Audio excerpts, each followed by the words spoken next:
everyone to the February 13th, 2023 meeting of the Town of Niskayuna Planning Board and Zoning Commission. Mr. Henry, would you please call the roll? Mr. Laflamme.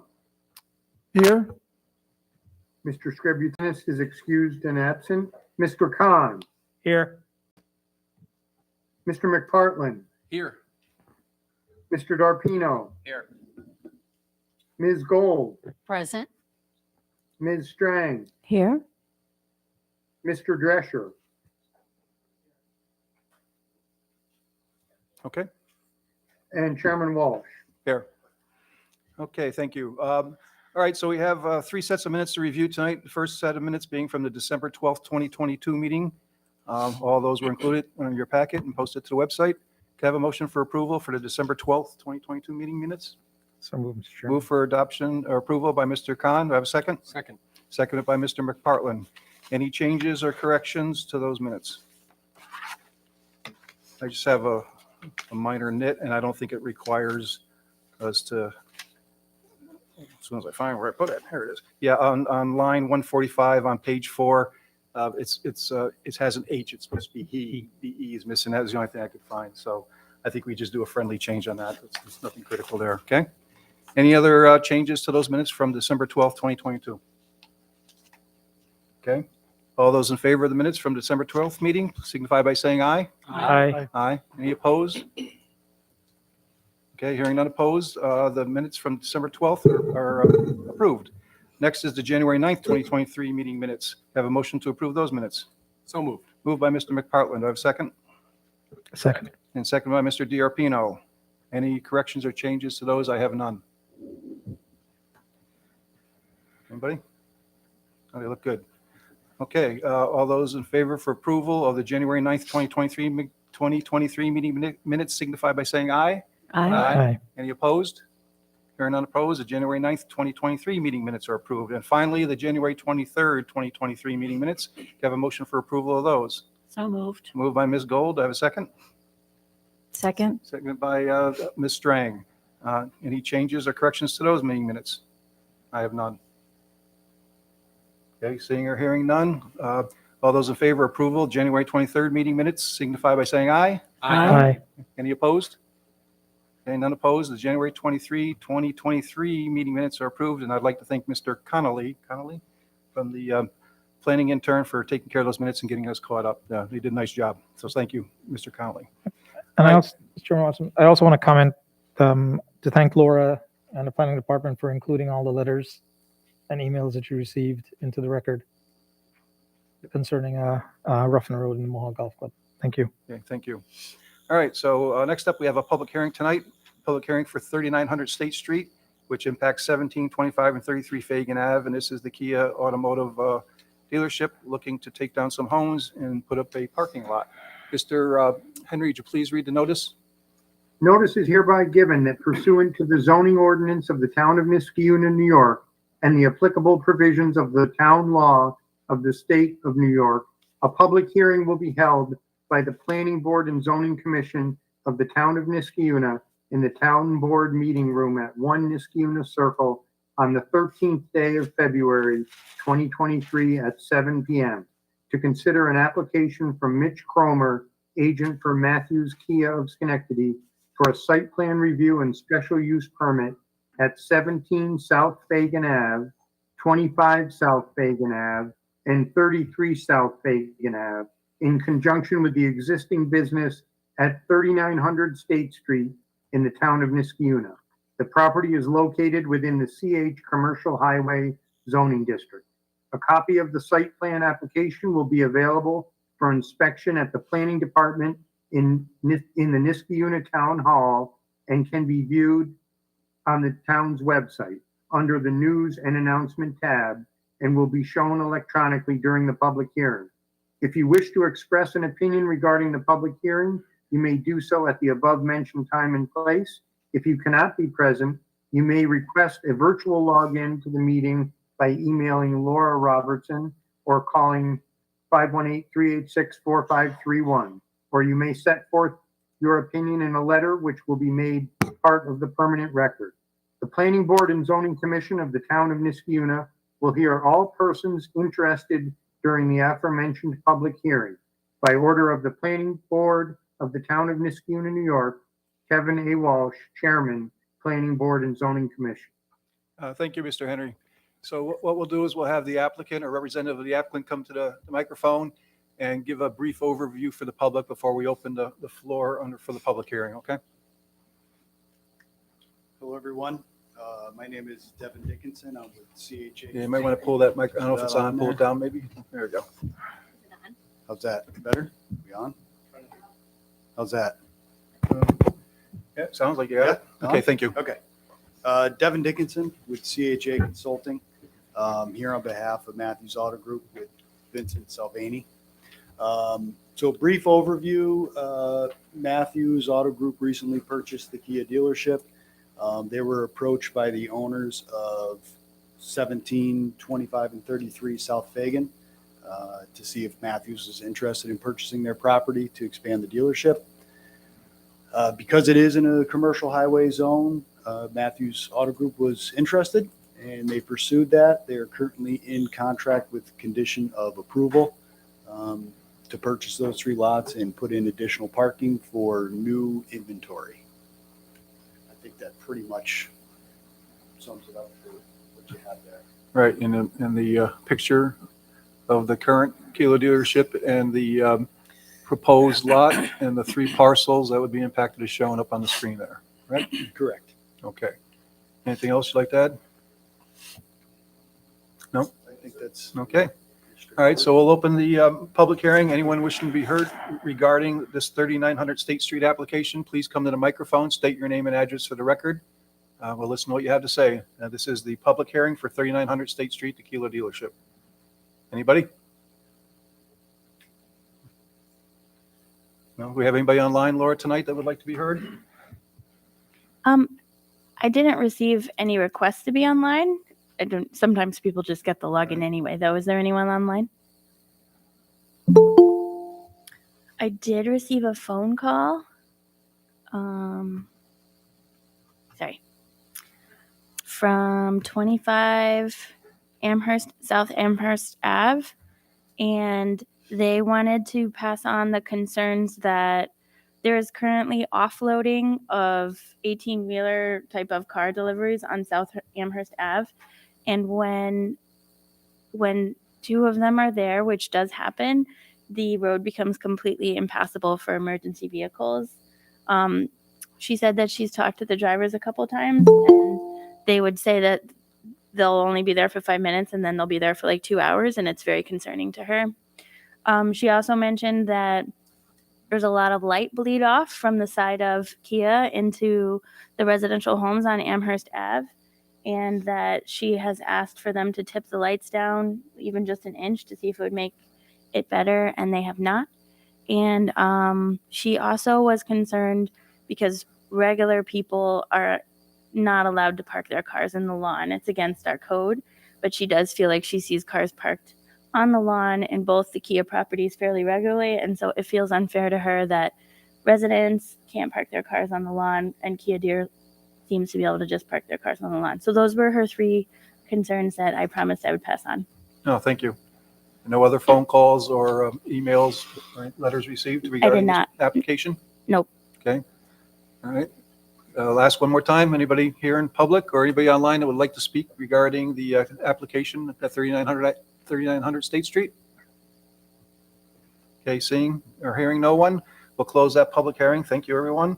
And we'll move on to privilege of the floor. So anyone wishing to be heard regarding any planning and zoning matters, please come to the microphone, state your name and address to the record. I'll gladly listen to what you have to say. Any planning and zoning matters?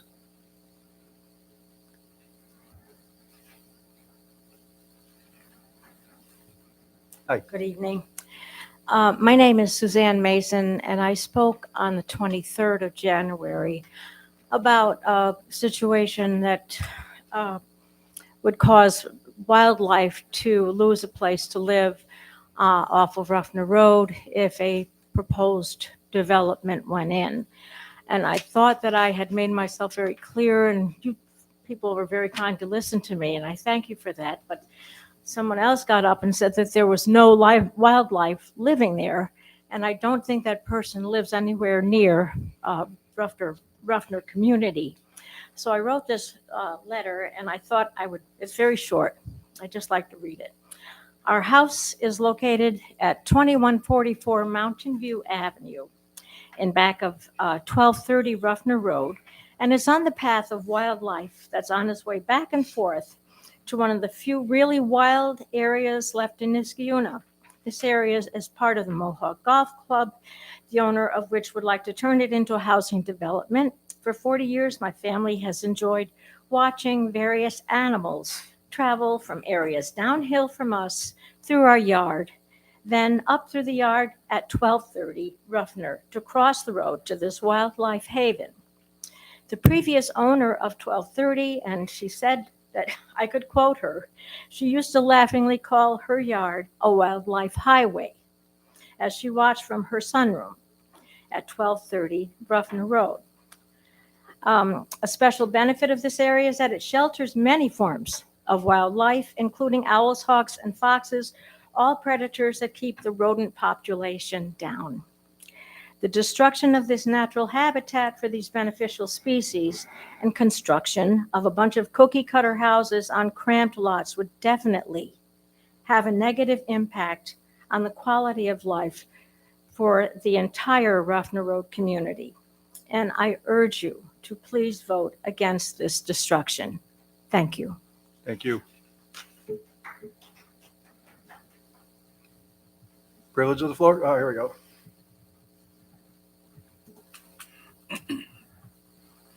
Good evening. My name is Maureen Abrams. I live at 2512 Hilltop Road. I am adjoining the Mohawk Golf Club property. There's a fence behind my house, and behind that is the golf club property. Recently, I saw and noticed and heard sawing of down trees.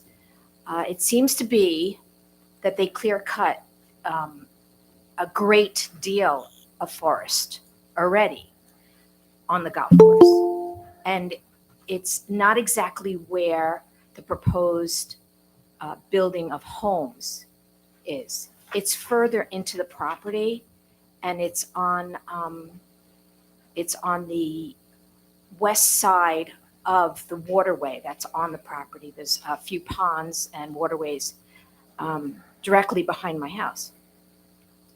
What really disturbed me the most is the uprooting of the wildlife.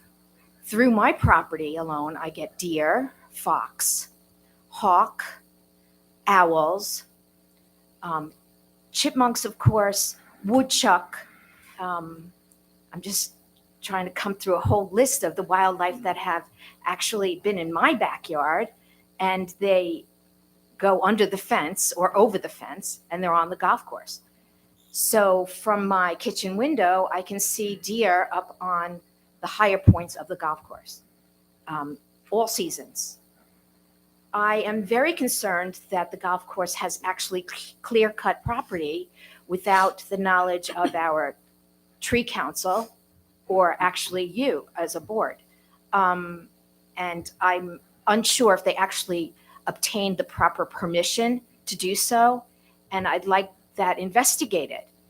I think that if they have done wrong by cutting down all these trees without the proper permission, then they need to compensate the community for the removal of those trees somehow. I don't know exactly the solution because the damage has already been done. It's clear cut straight down to the ground, and they're removing stumps as well.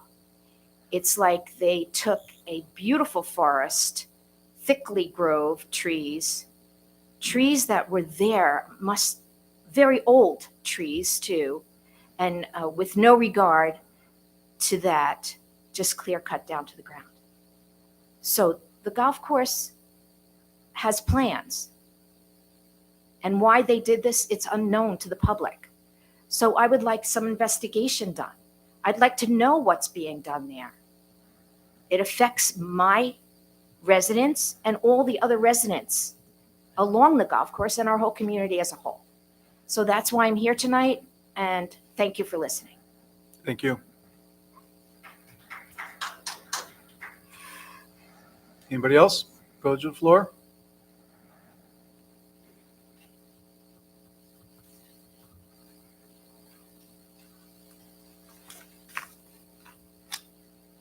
Good evening, members of the board, residents.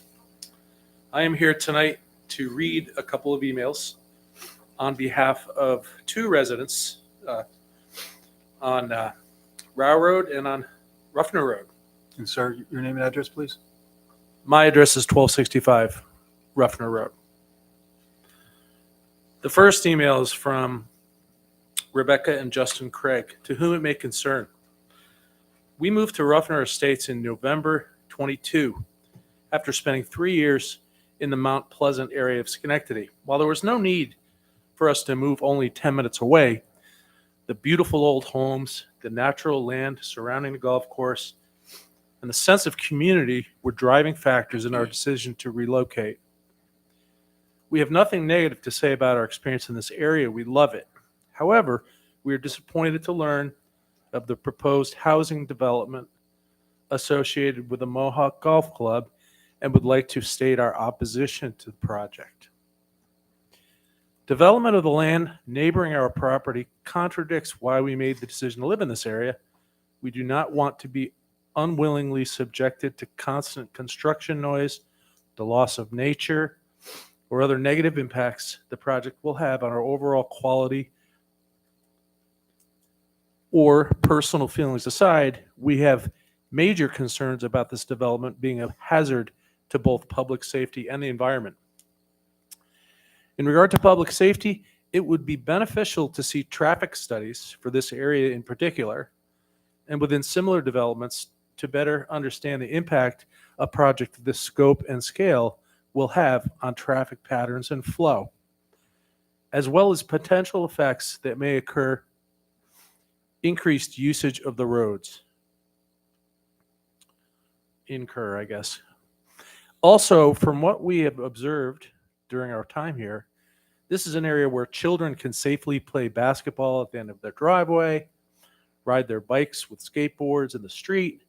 People run and walk their dogs safely and freely any hour of the day. Increased traffic to the club while disrupting typical traffic patterns through the installation of new access points and/or roundabouts may lead to increased accidents.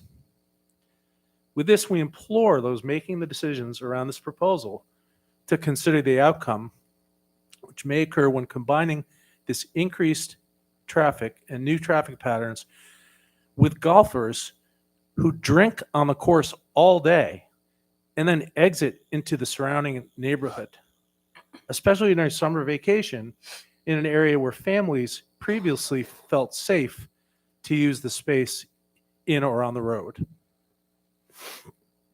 We understand that many neighbors have already vocalized ecological concerns with the development and have raised awareness of the disruption it will bring to the local environment and wildlife.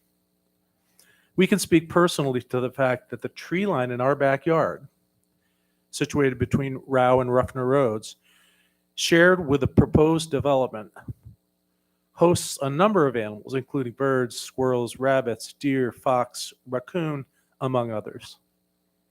The development would also be situated at the bottom of a hill, and with the likely removal of trees to build roads and buildings, we would like to better understand the developer's solution to preventing water runoff and the impact it may have on neighboring properties if diverted.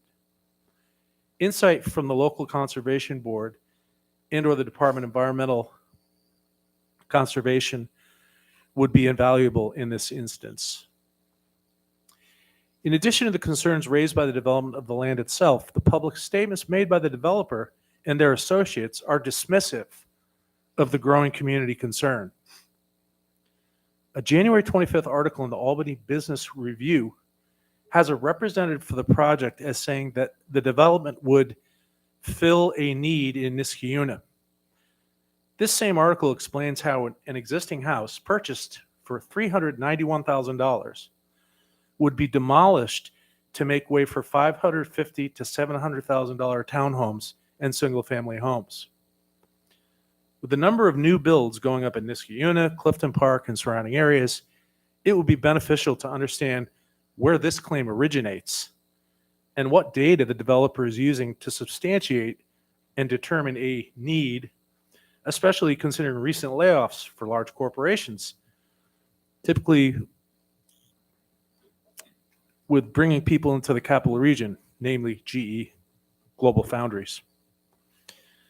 This same representative boldly states that they expect to begin construction in the summer, regardless of community buy-in. This statement and the decision come as a metaphorical slap in the face and show complete disregard for the neighborhood that they are building. While we are only two of many, many others who will be impacted by the results, sweeping statements such as these do nothing more than create immediate tension and resentment from the people who would like to see this done with due process and respect for rules and regulations. Should the town allow this to happen, it will only show that the rules are in favor of profit over people, and out-of-town club members seeking second properties will be prioritized over the vocally opposed community that already resides within the town's borders. We understand that the town of Niskayuna prides itself on a number of things, including its small town feel, schools, and overall public perception. We can't disagree that this is a great place to live, but if the town allows these projects to move forward in any way, it sets a bad precedent of ignoring public safety, the environment, and the legitimate concerns of its tax base, instead siding with profit-seeking developers over those who personally reside within the town. Optics that will likely push away other families like ours from settling here. We strongly wish that the town would do everything in their power to prevent development of this land. If that is not a viable option, we request that you seek out answers to our above concerns and do your due diligence to the community that you represent. Thank you for your time, Rebecca and Justin Craig, 1324 Row Road. The next email is from Dee Dee Burnson, who resides at 1323 Ruffner Road. To the members of the planning board, my name is Dee Dee Burnson. I live at 1323 Ruffner Road. I've been a resident of Niskayuna for 21 years. We relocated here from Massachusetts to buy a distributor of interstate batteries. When we moved here, we needed to be able to afford a house payment as well as be able to grow a business. So I understand and fully support wanting to improve a business. We have done that for the past 22 years. We have maintained growth in our business year over year. That does not necessarily transfer into similar profit margins, though.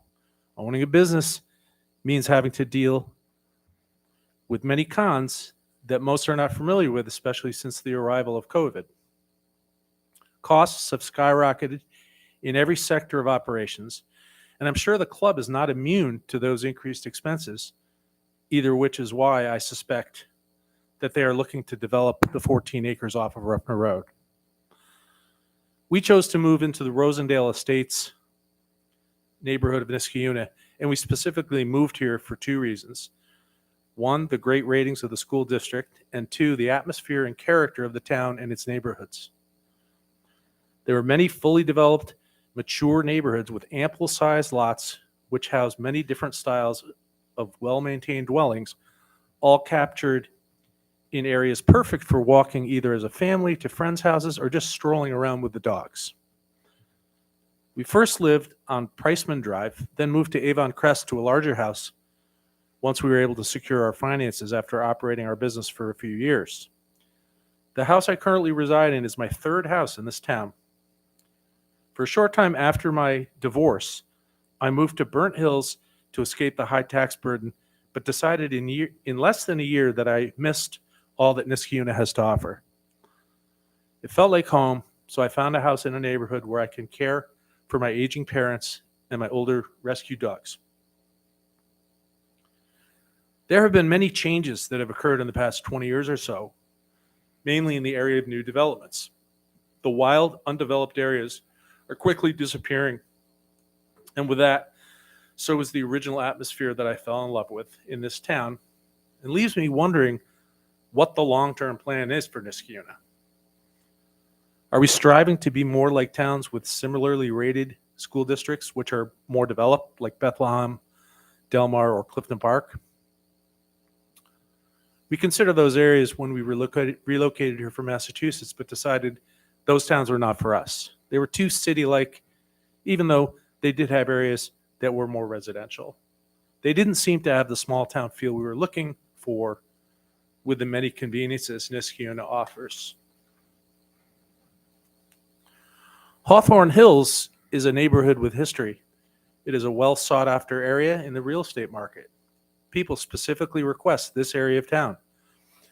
Although I don't live in a house that is adjacent to the proposed development, I do feel as though it will negatively impact me and my neighborhood for a multitude of reasons. When walking through the neighborhood, you can't help but notice how its residents have pride in their neighborhood. Landscaping and exteriors are lovingly maintained and updated with manicured and new shrubbery, new driveways and walkways, as well as siding and paint. I, too, since purchasing my house just a few years ago, have done all these things. My house is scheduled to be freshly painted this spring, as well as replace all of my windows. All these things will have cost me over $50,000. We don't mind investing in our homes, as we see this as an investment in our surrounding neighborhood. We all want to contribute to maintaining the character of our neighborhood and the values of our homes. But what impact will this proposed traffic pattern have on our homes, our investments, and for some of us, our future retirement? I constantly walk through the neighborhood and can't help but wonder how much more traffic this development will bring to the street.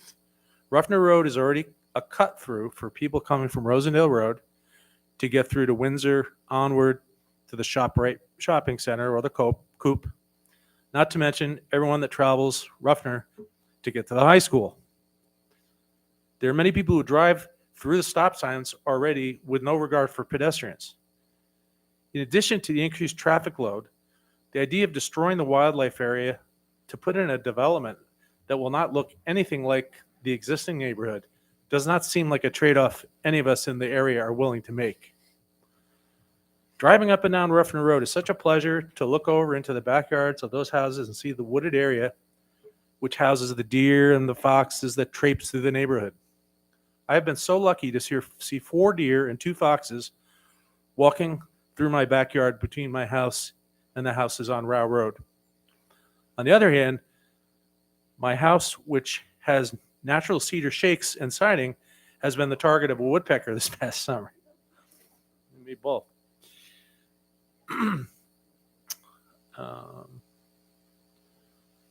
When I called several pest control companies, many refused to even come out to address the issue because woodpeckers are federally protected. So any tampering with their habitat must be in compliance with federal law. So I wonder if destroying that wooded area would potentially destroy their natural habitat, and in so doing force any woodpeckers living on that 14 acres to find alternative places to live, like more wooden homes like mine. When walking on the street this past weekend, I looked over to the 14th tee down to the hill onto the golf course to see that the club has clear-cut a section of wooded area. If I recall from listening to the developer and Mr. Sweet at the meeting on January 23rd, it was mentioned how there are many other areas on the property where animals use as their habitat. After clearing this area, there is now one less. There's less and less space for them to live in our town, and I'm opposed to changing the existing character, our neighborhood, to accommodate a new development in an already mature neighborhood, all for the financial gain of the owner of the club, to the detriment of the wildlife and residents who live here. They also claimed that if they were able to get approval for this project, that even though they would be cutting down the majority of the trees in the area being considered for development, it would not impact the current visual appearance of the area from the street. I find that statement difficult to believe. I am curious, as I'm sure my neighbors whose property boundary is that of the wooded area being discussed, exactly how many feet from the existing property line will be left untouched and left wooded. I have watched and rewatched the January 23rd hearing and am perplexed by multiple statements made by the applicant's representatives. Number one, when discussing the possible expansion of the currently proposed 10 single-family, 12 townhouse plan, they make assurances that there are no future plans for additional development anywhere on club property. Refuse to put that in writing, but also state that they are leaving a 60-foot right-of-way in case they decide to pursue the idea of expanding development. Which is it? When discussing optional entry points to the proposed development, it was mentioned several times under no circumstances are they willing to have an access point to the proposed development come through the course at any of the 3 already existing entrances to the club, because they don't want to upset any of their existing pathways or greens. Well, as has been made clear by the many people that keep coming before this committee, we the people of the neighborhood, of the neighboring community of this proposed development don't want it to upset the character of our existing neighborhood. So if you feel compelled to approve the development, force their hand and only allow it to be fully encompassed within their grounds without the egress on Ruffner South Country Club, Row, or Hillside. Number 3, it was said the possibility of a Balltown Road entrance is off the table because the state has already refused that as an option. If the state has the ability to refuse access on one of its roads, does not the town have the same authority? As has been said by more than one board member, just because you can doesn't mean you should. So therefore, if it does not make sense, if it does not make any common sense to allow such a disruption to an existing peaceful neighborhood, we would encourage you all to decline the request of this proposal. Mr. Sweet was directly asked by the board if the project is not approved, will it have a negative financial impact on the club? And his response was no. With that being said, there should be no pressure to feel that this project needs to be approved to keep the club solvent. I believe I also heard them mention that not only do they wish to tear down the house at 1245 Ruffner and create an access road, but they also want to utilize the paper road on Ruffner to create a walking path. A walking path from where? Why would the residents of the proposed new development not be able to use the street being built instead of creating 2 areas of disturbance on Ruffner Road? This proposition, to me, shows what everyone in the area has come to believe, that the club has no concern for the feelings of the current residents of the community, but only as how they can market it for the highest dollar value possible for new buyers. Mr. Sweet also asked the board if there was anything from preventing them from knocking the house down, even if the plan to build a road on that site is denied, implying they might do that regardless if the project gets approved or not. Go ahead. It would be a great spot to let for all the dog walkers in that area get together to let their dogs play on the newly seeded area as he described it. It certainly would be more welcome than a development road and traffic circle they are currently proposing. Number 5, Mr. Sweet also claimed that there has been no adjustments made to the club's property since its inception. However, they just recently clear-cut an entire section which is visible from Ruffner Road and Hillside Road. As previously mentioned by the residents in the neighborhood, the club cannot be trusted to keep their word. According to the current owner, Mr. Rutherford, in an article in the Gazette dated November 16, 2019, he stated that the acreage being discussed would not be pursued for development as was previously discussed by the prior management. It has clearly been the plan to develop this area, or otherwise they would not have purchased the house at 1245 Ruffner to create this new public access road. Mr. Rutherford is obviously a very smart businessman. I have actually utilized his banking services when contracting mortgages on 2 of my homes. Banking is a lucrative business. In order to go from a multi-owner debt-ridden facility to a one-owner with no debt facility leaves one to wonder how he plans to recoup his investment. It is obvious, develop and sell off part of the land and impose on the residents of the neighborhood. In addition to the negative visual impact, deterioration of wildlife habitat, and increase in road traffic, I am opposed to the project for how I believe it will impact my property, even though I am not a direct neighbor. When I purchased my house at 1323 Ruffner Road, I considered installing an in-ground pool in my backyard. At that time, I was told by the town that due to the topography of my lot and that of my neighbors to the north of me on Ruffner and those to the west on Rao, combined with the soil composition in the area being primarily clay-based, as well as the lack of sufficient drainage along the properties between Ruffner and Rao Road, I would only be approved for the project if I committed to spending tens of thousands of dollars in grading and retention to assure there would be no negative impact to those around me. I chose not to install the pool. Even so, after experiencing my first summer here, I discovered the negative consequences of having a yard with so much clay. I too had a yard that was unmowable until mid-July. My first year in this house, I had to literally weed whack one half of my backyard because even walking back there would sink ankle high in water and muck. So it was impossible to use any type of motorized equipment without getting stuck.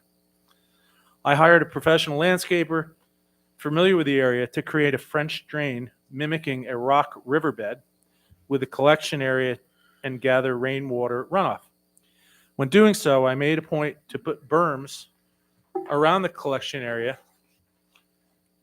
to make sure whatever runoff was gathered would not continue to run downhill into my neighbor's yard, but would remain on my own.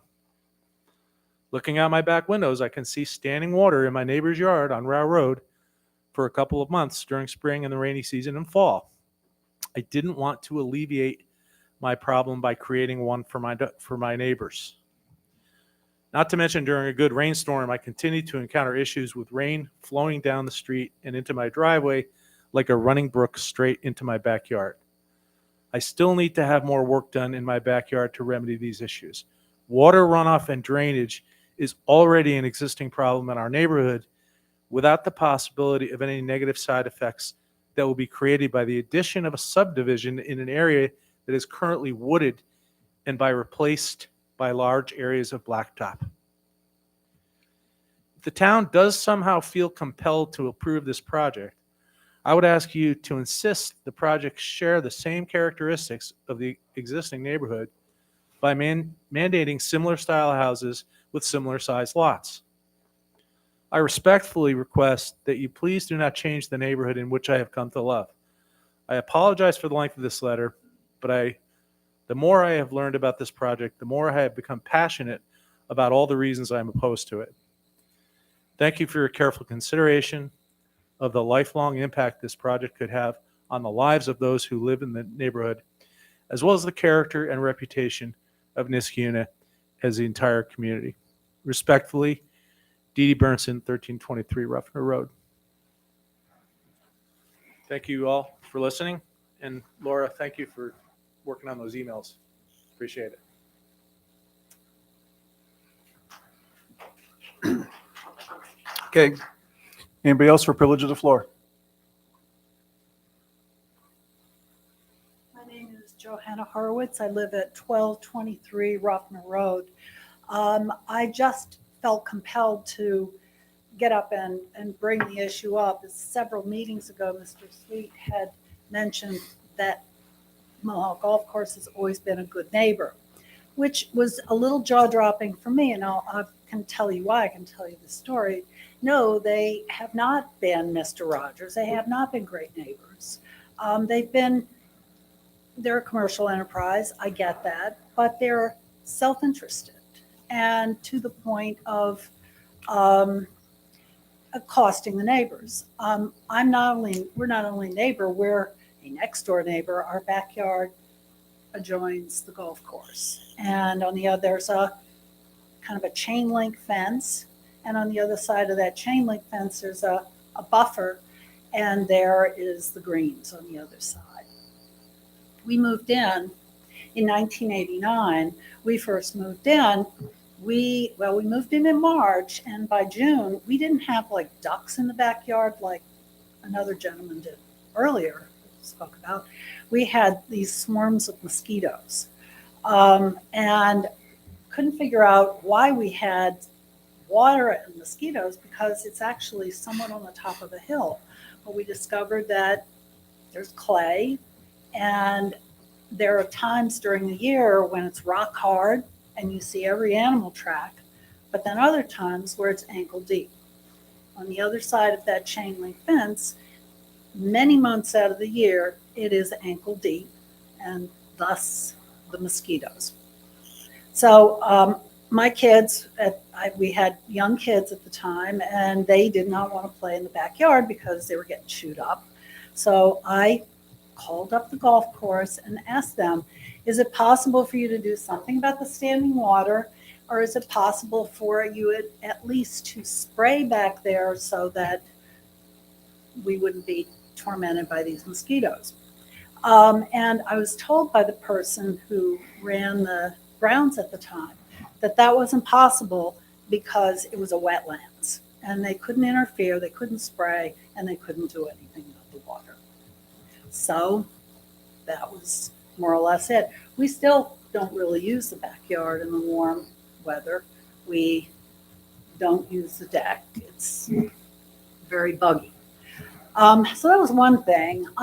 The second thing is when we moved in, there were two very large trees that had fallen over that chain link fence, maybe like at least 12 inches in diameter. So they fell from the golf course property on the fence and kind of crushed the fence, and then were on our property. We have kind of some woods between our grass and the fence, so it wasn't, it could have been worse, but they were their trees and their fence. So we caught, and they were on our property. So again, I called, spoke to the same gentleman, and he said, well, you know, we'll send a crew to look. 2 months later, called again, we'll have to send a crew to look. I think I made a third or a fourth call, and I just said, forget it. They never did clear those trees off. They're still there. If you want to come by and take a look, these are getting to be pretty old trees that are crushing the fence. At this point, I kind of hope they don't take them, because this is one of the big avenues that the deer and the fox and the raccoons and possums and all of the other wildlife now use in order to get from that buffer through our yard and on to the rest of the neighborhood. We planted apple trees for the deer, and they come and enjoy them every fall. So no, when I heard what great neighbors they were, my jaw kind of dropped, because they weren't good neighbors at all. I wouldn't have treated my neighbors that way. The last comment I wanted to make kind of relates to this buffer, this soggy buffer in between our yard and the green. We hear that buffer is going to be the buffer between this project and our house. And I was a little alarmed to hear discussion about how they were going to curate the hardwoods or something like that. Hardwoods would be salvaged and they would clean it up, which is terrible. There are no hardwoods. It's a swamp. And, you know, hardwoods don't grow in swamps. It's scrub, it's scruffy, but at least it's a shield. So I would ask, please leave whatever is there. Please don't take any more than you already have. Okay. Thank you. Thank you. Anybody else?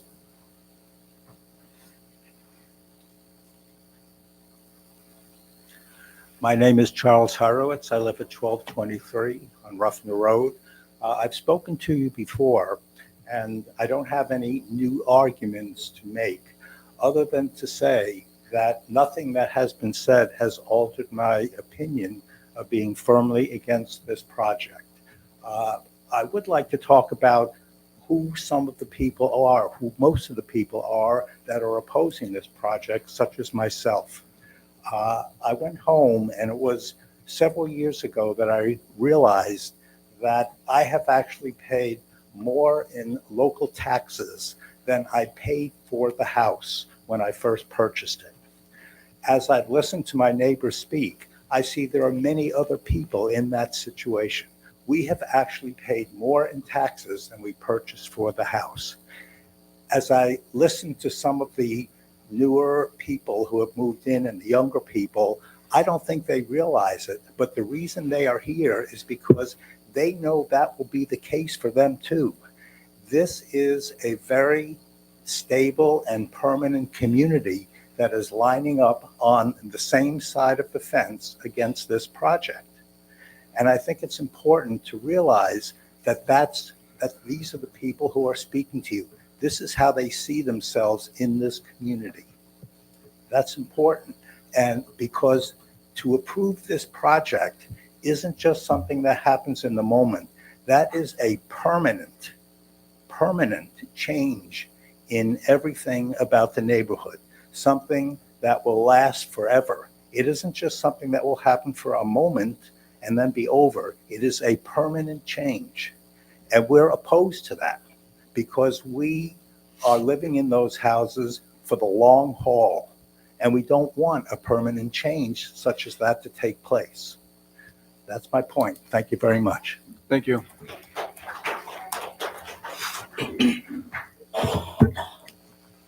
Anybody else?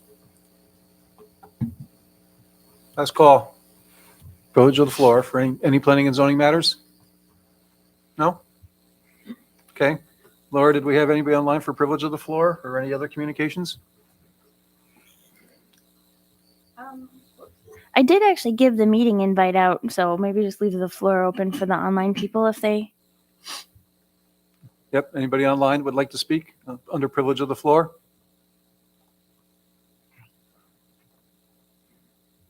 Okay. No? Okay. All right.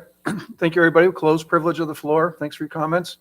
Tonight, next up, we have a planning department presentation regarding average density development and subdivision. So basically trying to communicate the processes to the people here and those that watch this meeting. Mr. Henry is going to give this presentation. So you have anything you'd like to lead in with, Laura, at all? Or? No, I'll let Clark take it. I know we've had a lot of questions about process, so we're trying to make a slide presentation about general process here. I'm trying to make it as big as possible, so just give me a second. Okay.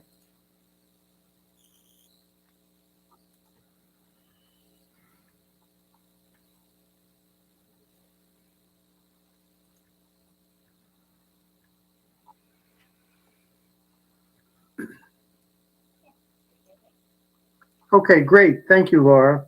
And as Chairman Walsh and Laura mentioned, we've received several inquiries through privilege of the floor and just through Laura directly on the process that any average density development subdivision would follow. So Laura asked me to put together a few slides just to communicate what path an average density development project would have to follow.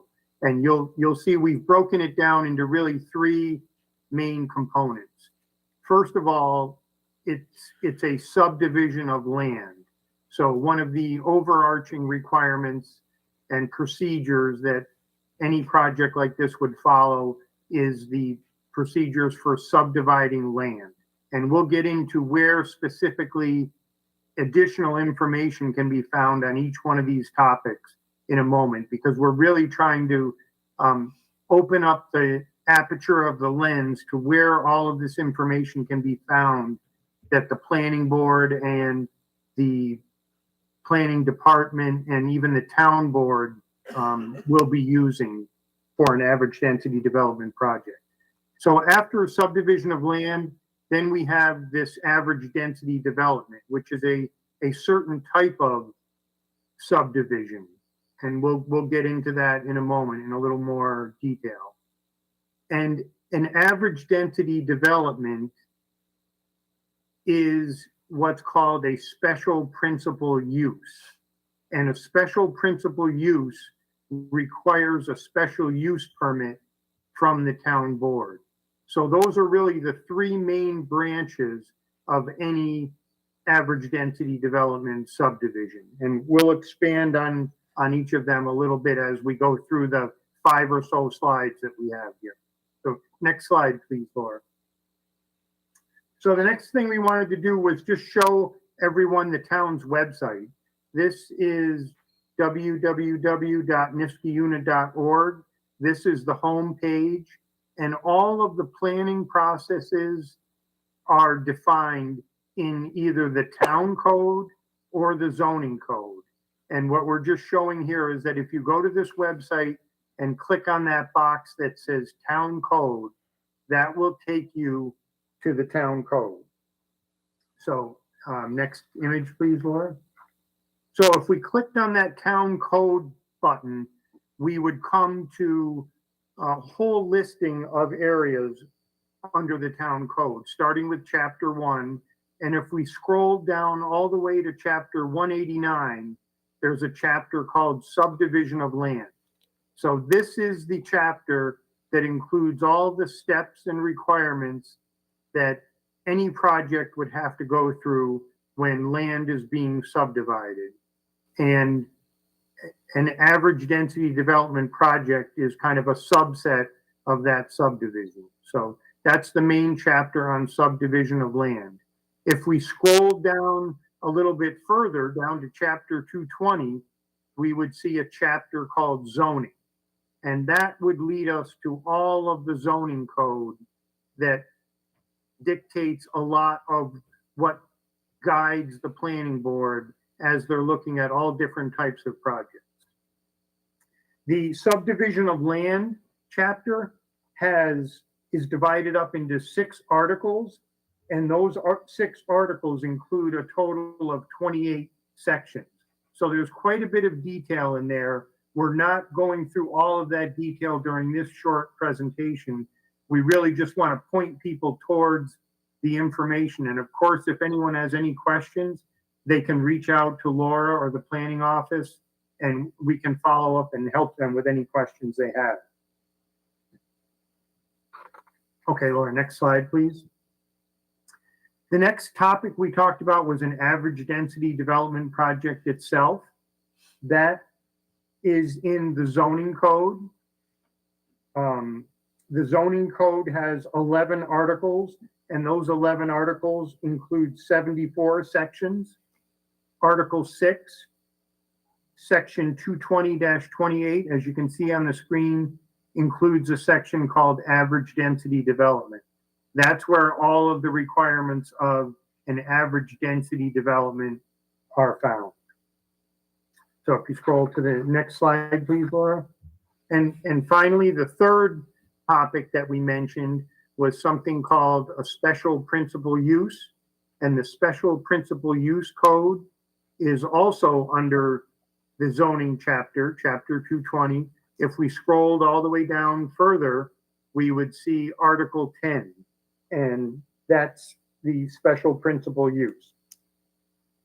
And again, a special principal use requires a special use permit from the town code.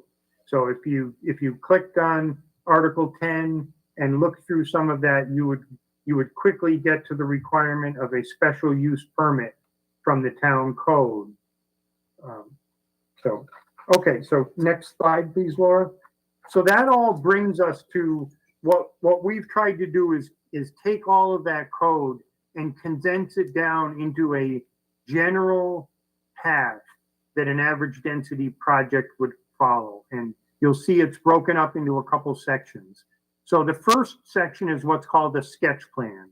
And this is something that happens with the planning board, where the applicant submits a sketch plan application and a special use permit, because average density development projects require a special use permit.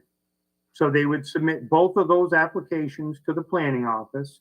Then they meet with the planning board and review the project.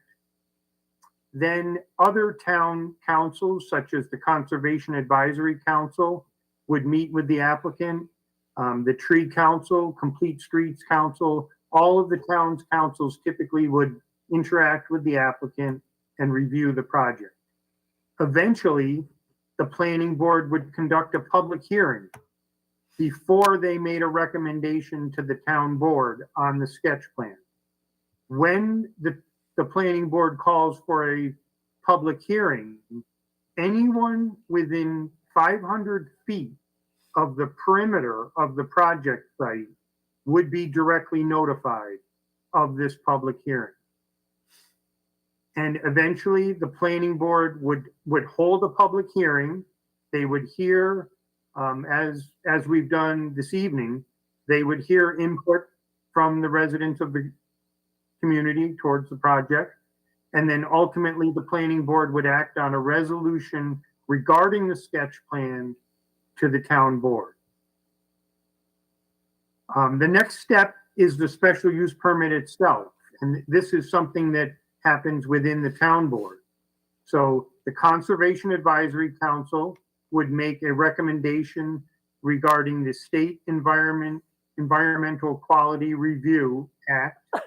They would review that. They would make, which is a whole nother subject among itself, that again, you can reach out to Laura for more information on. They would make a recommendation to the town board. The town board would hold a public hearing regarding the project, so that would be the second public hearing. And in notification for the town board's public hearing comes by way of the newspaper. So there are not individual mail outs for the town board public hearing. That would just be placed in the newspaper. And again, this is all of the town code is dictating this policy and these procedures. Then ultimately, the town board would act on a resolution regarding the special use permit. So they may approve the special use permit or they may deny the special use permit. So if the town board approved the special use permit, it would proceed to the third step that we're showing here, which is called an application for a preliminary plat plan. So this again would be back to the planning board now, where the applicant would submit a more detailed plan.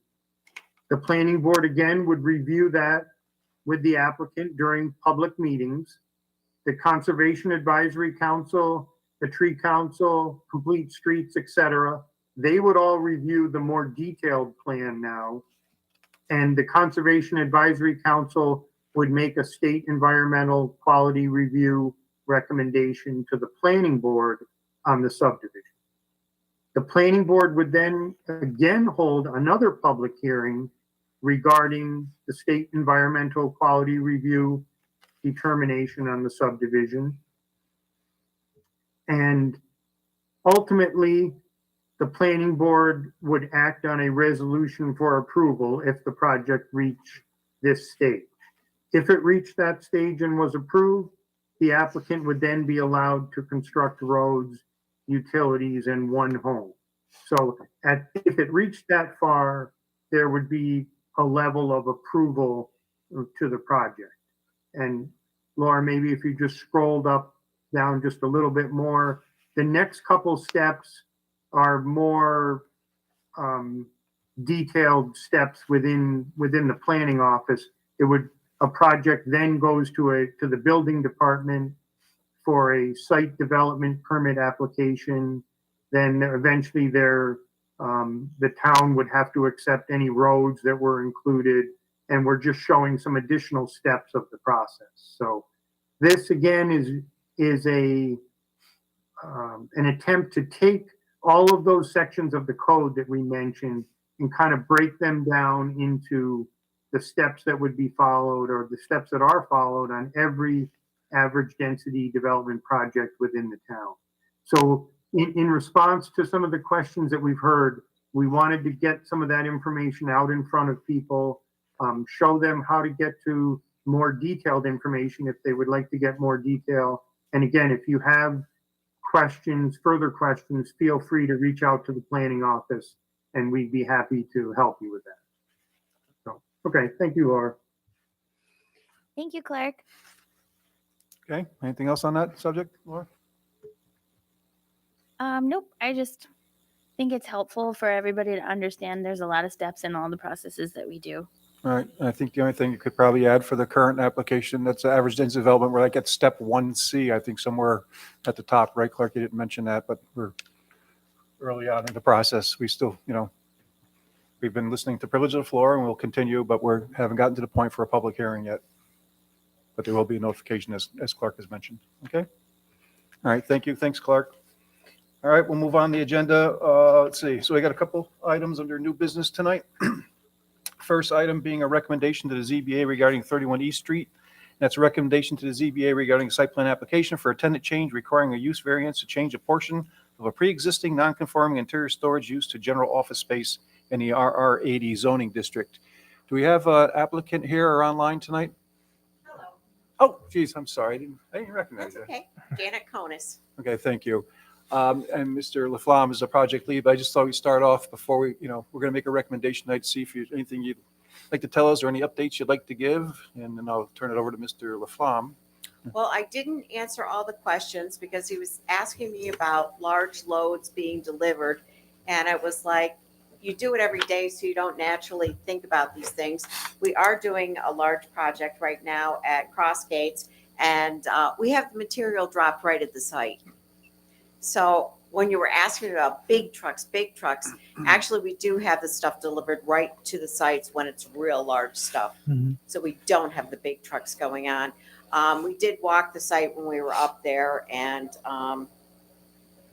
it does need a little bit more landscaping towards, on both sides, towards the bike path, and on the other side in the back that was more covered with snow than when I was there. So there definitely has to be a lot more landscaping to cover for the neighbors. Mr. Laflamme, anything? Yeah, thank you, Janet. We did have a chance to walk the property, and the applicant was able to communicate a lot of the intentions they have if they were to be approved by the zoning board. And I reviewed the notes from the project and the summary from the CAC.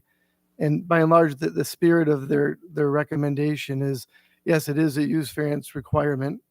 This doesn't fit any special use under the current code, but that as a tenant change, as an owner change, the benefits of having you as an owner would improve the current situation of what the community experiences with the current owner. So in addition to your interest in making the property fit better in with the neighborhood, not to make it more residential, but to make it look less commercial, so that it feels more of a neighbor to the existing residents in the community. Providing a bathroom, for folks that do come to visit, versus the natural inspiration to use other options.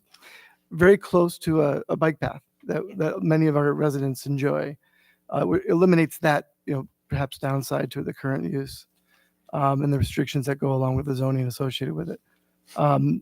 Beyond that, you're also going to make it look nicer. The color schemes would be more natural, more earth tone, some wood.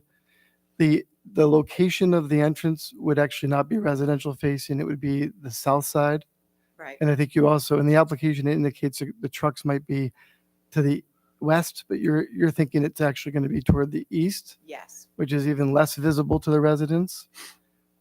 So And the other thing I didn't mention is our main building, which is up in Warrensburg, New York. None of our buildings carry signs. There's not signs on the buildings. There's not signs on the property. We don't do signs. We don't have a walk-in business. So we have no signage whatsoever. So there's nothing that's broadcasting for neighbors that makes it look like it's a business. and that made sense with your use. I just wanted to stress that if this does get approved or recommended to move to the zoning board, that this is for a specific variance of use within that 100% of 2,400 square feet. So you're asking for about 360 square feet to be commercial, or to be not just storage, Right, but general office. right. Office with a bathroom. Any request beyond that would have to go through the same process, and I'd just want to make sure you realize that that'd be less likely. There'd be a lot more discussion to consider that change. This is just to get you as a new owner to be part of our community. That would actually enhance that space without question, based on your intentions of what you would do with this project. But anything beyond that 15% that's requested would go through this whole process again. And Yes. Oh, no, yeah. And then I also wanted to say to Laura, I did send her our sheets on what the chemicals are, but I guess I really should have said, the dashboard of your car is actually spray foam. The density we use is lighter than what the density in your car is. That's hard, firmer stuff than what we put in houses. But the dashboard and like the sides and stuff, that's spray foam. So that gives you a better idea of what the stuff is. Yeah, we did receive those data sheets. Okay. Okay, is that fun? Yeah, no, the dumpster location, that we'll be reviewing this again, right? But was there a change to that location based on us talking? Or is it still to the west or Yeah, to the east? To the east. east, okay. I just wanted to ask that question. Okay, just that point of information, Mr. DiArpino, you're recusing yourself from this project? Correct. And Mr. Dresser will be taking his seat for the action that we're about to take regarding a recommendation to the Zoning Board of Appeals. So we'll make our recommendation to the Zoning Board of Appeals, and as Mr. Laflamme stated, we'll get into, assuming that your use variance gets approved, then we'll get into details about, location of the dumpster, shielding the dumpster, so on and so forth. Understandable. That. So we'll get you, at least get you started, and you're on the agenda for the Zoning Board of Appeals, which is, I think, this Wednesday night? Yes. Yes, okay. All right, so basically, for this application, we need to address sections 22010 from the District Regulations A, RR 80, Royal Residential Zoning District in the town of Niskayuna. There's certain principal uses within that zoning district and permitted accessory uses, and general office, which the request is to construct some office within this storage building, is not one of those permitted uses. So therefore, the need for use variance. Also, sections 220-52, changes in non-conforming uses state no non-conforming use, which this property currently is, shall be changed to other than a conforming use for the districts for which it's situated in. The property is currently a pre-existing non-conforming use with 100% of the interior area dedicated to dry storage. And as the proposal of this application is for 356 square feet of interior storage, that would be changed to a general office. All right, and a bathroom, 36 square foot bathroom. All right, so a proportion of the pre-existing non-conforming interior will be changed to a general office, and hence the use variance. So those are the things that we need to make a recommendation to the Zoning Board of Appeals tonight. So first up, we asked 3 questions for our recommendation. The first is effect on comprehensive plan. Mr. Laflamme, Yes, there's an effect on the. there is an effect on the comprehensive is. plan? You could, and substantiate that? I mean, It doesn't comply with the current zoning, right? Obviously. Right.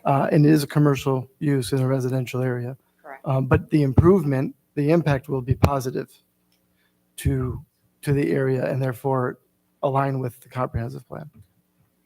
okay, so there is an effect on the comprehensive plan. So all those that agree with Mr. Laflamme stating that there is an effect on the comprehensive, I guess we'll do a show of hands. And looks like that's unanimous as an effect on the comprehensive plan. Okay, suitability of use of the area proposed, Mr. Laflamme? Suitable? Yes. All right, so recommendations that is suitable. Is there anything you'd like to add to that? I got some notes also if you don't have any. I don't. Okay, I guess, as you stated, it has the potential to actually improve the property, even though it is a unique situation here. It was at one point, I think it was a highway garage with the town, and then it went to this a contractor, which is a concrete business that's there Yes. currently. So I think this application has the ability to improve the property for, the neighborhood. Site plan is required, so we'll get into details to minimize any impact to go along with the suitability. And it is a low impact use from your description, the way you portray, and I believe you, that looks like it's a low impact. It's a small business and there's no walk-ins. So it's pretty much utilizes storage, general office. So it seemed like it'd actually be a positive thing to have some people around over there versus what's going on now. So the recommendation, those are my comments regarding suitable. Does everybody agree that it's suitable? We'll do a show of hands, whether it's suitable. No. Okay, wait a sec. Okay, so we have 6 that say suitable, and Ms. Gold, not suitable? Not suitable because it really takes the direction in a more commercial direction, which is contrary to what we want. And even though I have a fair amount of faith in the applicants, if they decide to leave in a few years, gee, there's already an office here, we just want to expand on that. And gee, yeah, we do have walking, and it just keeps going down the road. Yeah. So I don't think it's suitable. Yeah, the one thing I'd like to add to that comment is that we do a change of tenant. So if there was a change of tenant, I would assume it would come back, to ensure that any impacts to the neighborhood can be dealt with if there were a change of ownership. I would assume you'd Yeah, put okay. restrictions on Is there any other, so suitable, it's a 6-1 vote that is suitable. Is there any other comments anybody would like to add regarding that? I would just add, to support my vote that it is suitable. I believe the proposed use is less intensive than the previous non-conforming use, and that given the unique shape and size of the parcel and its close proximity to this multi-use path, I have trouble envisioning a use that would fit in the RR zoning. Thank you, Mr. McPartlin. Okay, and the last vote is our recommendation to the Zoning Board of Appeals on the use variance. Mr. Laflamme, Recommend that we move it to the zoning board. that the zoning board grant the use variance. Yep. Okay, that's the recommendation. Any comments on that at all? I think it stands pretty much along with the comments I've already stated, Mr. McPartlin here. So all those that agree that the zoning board of appeals should grant the use variance signify, or let's do a show of hands. All those in favor? We got, again, we got a 6-1 vote. Any comments, Ms. Gold, at all? Reasons stated already. Okay, so it's 6-1 recommendation that the zoning board of appeals grant the use variance.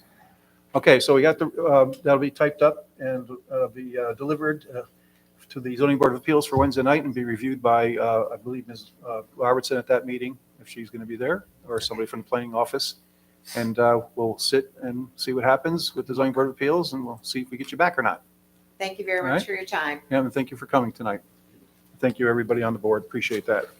Next item under new business is a resolution 2023-05, a resolution for site plan approval for a tenant change to a dental office at 1760 Union Street. Resolution is posted, but I do need to summarize this one because I'm trying to move this along, and so just bear with me for a second here. Resolved, the Planning Board and Zoning Commission has determined that the required parking may be excessive and hereby approves the landowner to bank 12% of the required parking as unpaved with the following conditions. 1, if during the 3-year evaluation period, the Planning Board, Planning Department, or Building Department determines that 8 additional parking spaces are required for a maximum of 70 total parking spaces, the following options or conditions are available and may be required by the Planning Board and Zoning Commission either individually or in combination. A, and this is preferred, up to 5 parking spaces may be added by reorienting the existing 4 parking spaces that are parallel to Eastern Parkway in the site plan. And the site plan is submitted along with the application. And replacing them with 9 parking spaces that are perpendicular to Eastern Parkway. And that's the preferred alternative if we have to cross that path. Not preferred, but possible, is more than 5 additional parking spaces are deemed to be required. If more than 5 additional parking spaces are deemed to be required, 3 additional spaces may be added as shown in the site plan. Again, the details of the site plan identification upon approval of any variances required by the Zoning Board of Appeals. So that's in there just in case we have to invoke those parking spaces, and that gets reviewed to make sure there's no area variances required. If they are, obviously that would be the Zoning Board of Appeals that would grant those. And be it thereby further resolved that the Planning Board and Zoning Commission finds the above referenced site plan meets the requirements of zoning code and previous site plan approvals, and therefore hereby approves the site plan with the following conditions. 1, if the Planning Board determines that additional parking spaces are required under section 229-19E of the Code of Town of Niskayuna, the landowner shall be required to file for site plan review to construct said spaces so the Planning Board can review and approve the aforementioned options and potential waiver requirements prior to any construction. 2, all proposed, and I'm going to request a change here. It says new occupants. I think we have to strike that and say all proposed future occupants. We already have new occupants proposed under this application, so we're talking after the current new applicants. So it'd be future occupants of the additional medical office space approved via this resolution, and any future change in tenant occupancy shall require site plan approval by the Planning Board and Zoning Commission. 3, signage prior to issuance of a building permit. The planning office will review and approve any proposed code compliant signage. 4, applicant shall explore planting street trees in the green areas adjacent to Union Street and submit a planning plan of findings to the planning department / tree council. And finally, number 5, applicant shall replace asphalt and sidewalk that serves this property according to specifications of Schenectady County. Now, on condition number 2, I want to strike the word new and add future. Do I need to modify the resolution? Do I need to call for modification for that, or is that considered minor? Actually, Kevin, can you call for a modification? Because I must have changed one of the Word documents and then uploaded a different one, because I think you had this point and I agreed with you. Number 1 just says if the planning board determines that additional parking spaces are required. Yep. And at some point I had added if the planning board, planning department or building department determines that additional parking spaces are required, that the applicant Right, would. which we did up above, but you want to carry that language. Oh, I did do that You above? did it up above, yes. Yeah. But it's okay. We can, if we're going to make a modification, I'll propose a modification. We can also include that words Yeah. in number 1 also. Oh, I So did, we would yes, add okay. planning department or building department under number 1. So because the planning board might not be aware of the, what's going on over there. So that's why we like them to have the planning department or building department be a trigger to say that we got to do something because the parking is inadequate. So I'm going to make a motion that we modify condition number 1 to add planning department, building department there. And on condition number 2, strike the word new and change that to future tenants, because, as we go down the road, if there's a tenant change, we want to make sure the parking is correct, et cetera, et cetera. So I'm going to make that motion. We make those 2 changes to the resolution. Do I have a second? Second. Seconded by Mr. Khan. All those in favor signify by saying aye. Aye. Is anyone opposed? Okay. Okay, we have a modified resolution. And we'll get to you in a second, sir. What I'd like to do now is move the resolution. Mr. Diarpino, I have a motion to move the modified resolution. So moved, Mr. Chairman. Move for adoption by Mr. Diarpino. So do I have a second? I'll second. Second by Mr. McFarland. Okay, so we got an updated resolution, and we'll, have some discussion now. Have you an opportunity to take a look at the resolution? Yes, Okay. sir. Thank you. Okay. And I appreciate everyone's cooperation on this potential modification if required. The only item that I would like to just refer to was detail on the site plan that the preferred approach of making the parking now perpendicular would impede on the setback. And I don't know if that's going to be an issue. Well, my view is it could be, but that's the proposal, and we're not going to invoke that. I mean, So, if it ever comes up. so I think the resolution as stated says that we'll have to come back. If it comes back, if it turns out the determination is that it will need an area variance to invoke that, then we'll have to address it at that time. Of course, our hope and your hope is that Hope we the don't have to. site works and there's more than sufficient parking, Correct. and you don't lose business because people say, I can't park when I go to my dentist, and I'm gonna. We hope we don't get there, and I know you hope you don't get there too. So we'll take that. Thank you very much. All That was right. it. Yeah, thank you. And actually, to that point, I have a question. How many staff, dentists and hygienists and all, do you plan on having I will at have a to time? check. I can tell you right now, it's very difficult to find the hygienist. It's Yes. you're the sole practitioner, Dr. Sani. So it's not like you have several partners. But in terms of the hygienist, I can find that out if the board needs to, in terms of parking requirements, staff-wise. Yeah, I think the other thing we discussed is there's a similar site, or was it Queensberry or some? Yes. And I think you were just gonna, ask the question of the proprietors whether they've run into any traffic problems and what their Well, they're not fully, feedback. they're not fully operational yet. They're not honestly. fully up there either. Yeah. Okay. That's honestly due to staff. Yeah. Because obviously we hope the site works, and I know Yes. you do too. So So, we're ready to go. okay. So thank you. I mean, main concern that the additional parking will be necessary because you've got a lot of operatories in there, It's a large office. and you can have a bunch of hygienists working at the same time, and you only need one dentist on site. Understand. And I'm sure that if, another way to address this too is where the employees park, you might be able to, Right. They would work something out possibly. so that, the customer has the benefit, Yeah. All right, any other comments before we vote on the resolution? Okay, hearing none, Mr. Henry, please call the roll. Mr. Laflamme, Aye. Mr. Khan, Aye. Mr. McPartlin, Aye. Ms. Gold, Nay. I'm just too concerned about deferring on the parking. Ms. Strang, Aye. Chairman Walsh. Aye. Did we get everybody? So done? Okay. Okay. All right, the resolution's approved by a vote of 6-1. Thank you. And the other thing too is like, if you ever get a situation, where it needs to come back, we've had cases where we've had off-site parking also approved where, you have an agreement where maybe the employees park somewhere else and walk up the street just to minimize the impact on, so something to consider also. In that neighborhood, that would be very difficult to pull off. Yep, it could be, but it'd be up to the applicant to do that research, see if it's possible. Yeah, our comprehensive. I think we only took 6 votes. We there. missed- I think we missed a vote. So I think Clark needs to call Mr. D'Arpino? Mr. Darpino. Correct, thank you. Mr. Darpino. Aye. All right, thank you. Now we're 6-1. All right. Thank you. No, I appreciate that. That seemed like it was short, so thank you. But that's all that counts. All Yes, right. Chairman, the shared parking agreements are supported in I believe our comprehensive plan. They do require easements to count though. Understood. Or parking agreements that are submitted to the town. Okay. Good luck with everything over there. Hope it's successful. Thank you. Appreciate it. All right, that's it for new business tonight. Thank you, everybody. And we'll get some discussion items going here. First up being 3900 State Street, and that's the Kia dealership. We had the public hearing for tonight, so you guys can give us an update. And I know that, let's see, Kia, that's Mr. McCartney. I'm sorry, Chairman. I forgot. Clark told me not to forget. There is a picture of the pediatric dental sign in the packet. We did get the sign submittal.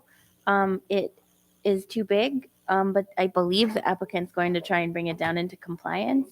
So, and we're separating the sign approval. Yeah. Okay, yeah, so if you can work with your department to have a compliant sign, and we're all set. Yeah. If not, then I'll have to. Then I'll have to come back. Yeah. Yes, I was a little puzzled about that. Is it a single doctor that's going to be there, or is the sign just for illustrative purposes only? This sign that's in the packet, it was for illustrative purposes only. Okay. It's from the other. Right. And Okay. they did submit a sign package, I believe, today that Okay. showed what the sign would actually look at, which we can share with you guys. But Okay. it came in too big. But if Clark can get them to shrink it down into compliance, then it'll probably just be. Yeah, that'd be the right thing to do. Great. Thank you, Laura. Okay, Am I up? yep, All right. thank you. Devin Dickinson with CHA, here with Vincent Salvani from Matthews Auto Group. I'll give you a brief overview again, and then we'll get into some of the items on the new concept plan. So quickly running through these, Matthews Auto bought the Kia dealership. The owners next door approached them about purchasing their properties, and now they're interested in expanding their parking and storage for new vehicle inventory. Laura, do you mind, can you put that concept plan up, please? I'm just gonna share my whole screen, which gets kind of dangerous because you have a lot of different. So which one do you want? The original I one? want the color rendering. The color rendering. Yeah. That guy. There you go. Okay, thank you. So, as you know, they're proposing to combine the 3 lots. And it'll be new inventory storage. I think that's a point to be made.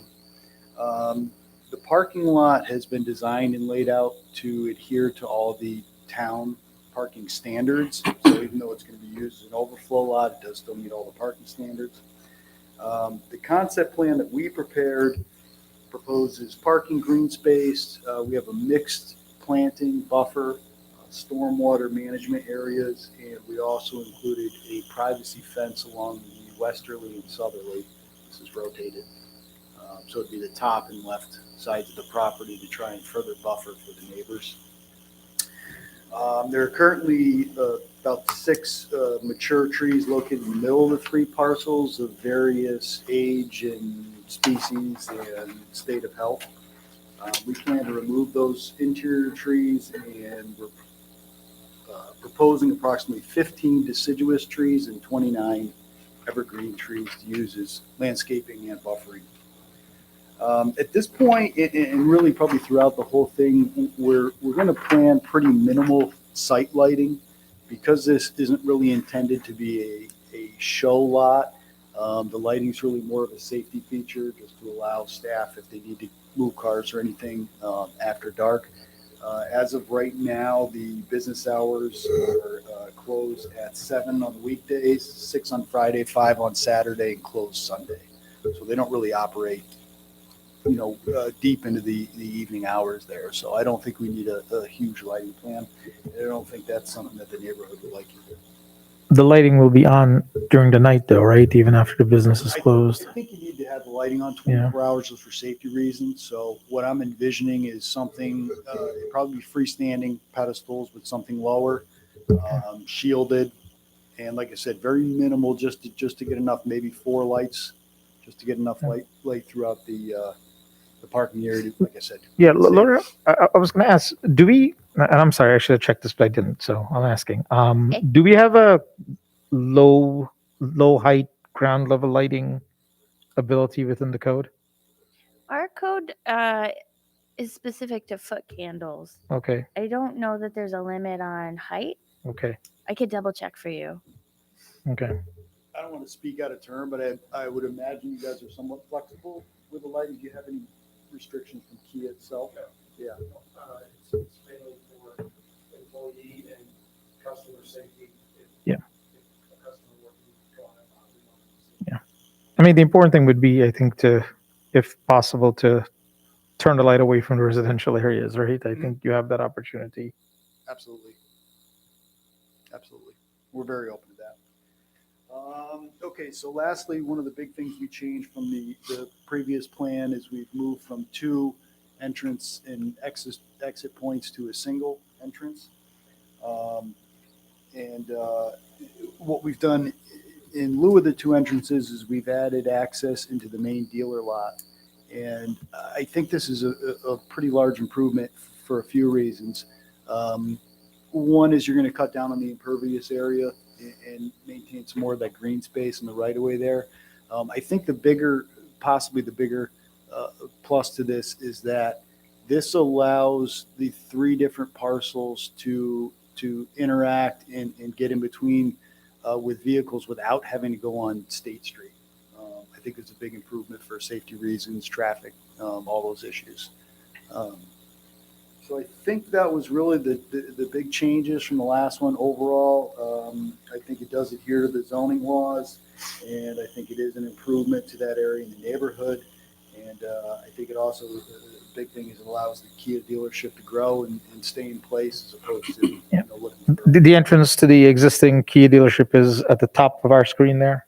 I mean, we don't have this in our package, right? This big. No, we just. No, it came in. Yep. today. So yeah, is that where it is? Is it on State Street or South Amherst?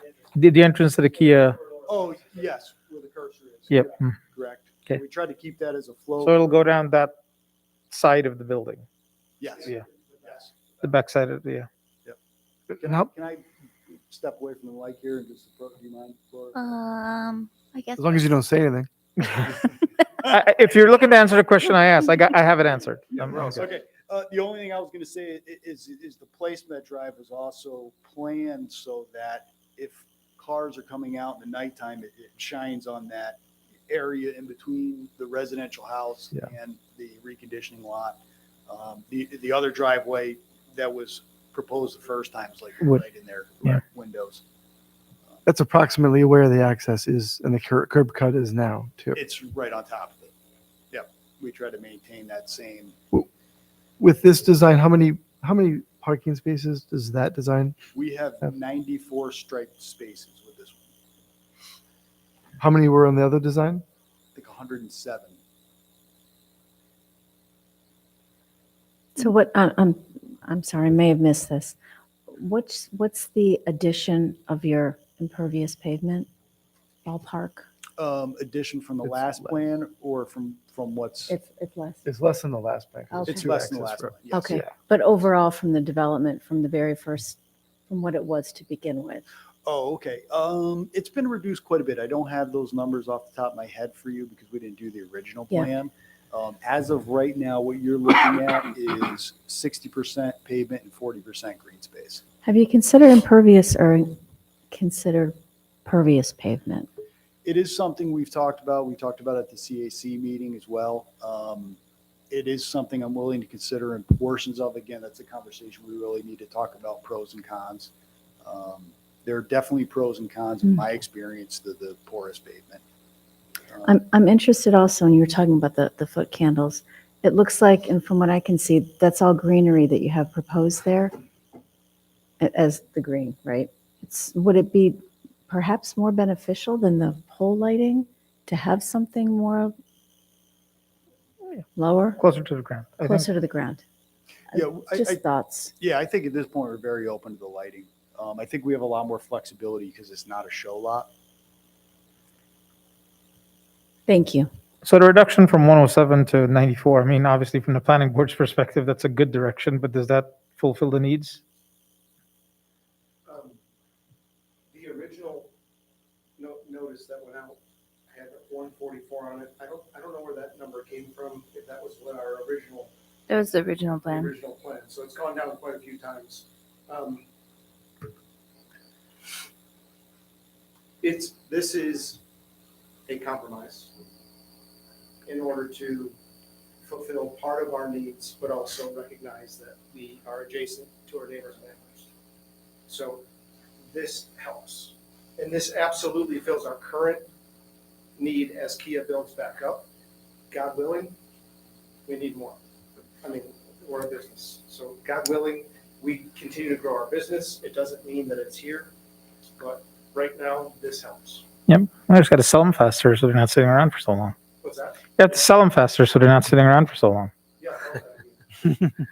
A couple questions. Do you have to have a curb cut on Fagan? Is that completely necessary? And what I'm leading with is, if this parking lot was somehow attached, like it's shown to the top of the page, and then interlocked in, maybe down at the bottom where the last row of cars in and connects in, you could completely eliminate a curb cut on Fagan if, for whatever reasons, you need to have the parking, if it could be internal. So I guess the other question is, if you're offloading cars on the large trucks in a dedicated area that's not on the side street or on State Street, if it pulls onto the property, that could be something where you could keep this completely internal and have a buffer all the way around it. Yeah, the only real issue that I have with that is, the reconditioning lot is on the other side of South Fagan. And it's going to push all that traffic in between the different dealers, either on State Street or they're going to go back around in the neighborhood and around, just because they're not connected right now. There's no way to get from the reconditioning lot to the dealership on State or around through the neighborhood. And you guys, you only have one point of entry and exit as it stands now. This does help. That is correct. This would help overall flow from not just ingress and egress on State for inventory purposes. Customers could come in and off of State, but now you're taking some of the inventory movement and keeping it off of State Street. At the top where it's connected to the current parking lot or storage area, is it possible for that a unloading vessel could actually go all the way through somehow and unload in this parking area? Can you zoom out just a little bit, Laura, please? Don't connect to ingress. Yeah, and one of the issues is you, it's not showing that. Yeah, I didn't know if you could come into Fagan, offload, and then go out to State Street so that you could, the comment we heard during the public hearing, offloading. Yes. Right. This area, even from State Street, that's why they don't come onto the lot right now, is because the ingress egress off of State Street is not conducive to getting an 18-wheeler in or out. So, okay. So where are you unloading the cars then? So we don't unload the cars, and that's the manufacturer hires the drivers, and with all 15 dealerships, we have these conversations quite a bit. The truckers don't work for us. They work for Kia. We do our best to tell them what they can and they can't do, and that they have to abide by local laws. But at the end of the day, there are no consequences that I can impose on them, other than if the police were to be involved and tell them they can't do whatever they're doing. Well, you could tell them you're not taking the cars if they can't pull. I mean, you're not going to have them unload if you can't put. Do you know what I'm saying? It's just, I'm also, I'm surprised that Amherst Ave doesn't, I'm surprised that if in fact that's true, they're unloading there or they're pulling up, that road hasn't completely deteriorated for the weight of those trucks. I've never visibly seen them unload on Amherst, so I don't know when that's happening. And I'm not saying the neighbor doesn't see it. They live there. Every time I've been here, they're not unloading while I'm here. I do think we really need to tackle that. That needs to be something we. I'm going to second that, in light of the comment we did receive, the one comment we received so far, expressing concern about that. It's not uncommon for us to see a snow clearing plan. I think we need to see a delivery plan and a proposed route for the 18-wheeler on your premises, which to the best of your ability, you've got to stand by and try and control. So this is new item to me, but a cursory view of this, I think there are some things we can do to at least access from State Street, unload, and then maybe come through this new drive and parking. We'll have to do some analysis, obviously, on that truck obviously paths would be beneficial to everybody, including Yeah. yourselves. Yep. The typical transport that they use, how many vehicles are typically on one of 10 those? vehicles. 10? They're usually 10-car transporters. And it's usually just the one driver that offloads it himself too? So you're probably looking an hour, something like that? I think that's fair. How many spots do you have allotted there on the right side of that little egress path that goes from Fagan to, how many spots would you have there? 16. Okay, there should be 16. Yeah, 16. Yeah, if there's some way you could kind of shift that, if there's a way to get through there where the transport could actually pull in and offload in your lot and proceed out, that would, that'd be great if possible. At least, take a look at it. Anything's possible. Yep. I mean, it may sacrifice some green space, but I think we're probably saying that. More important. Yeah, I was Maybe. actually driving down there a couple days ago, and the transport right in front of the Kia was stopped right in the middle of State Street. I'm with Nancy. Don't accept the cars. Like, it's not safe the way they're dropping them off right now, and you've got to plan on your site where to tell them where to park.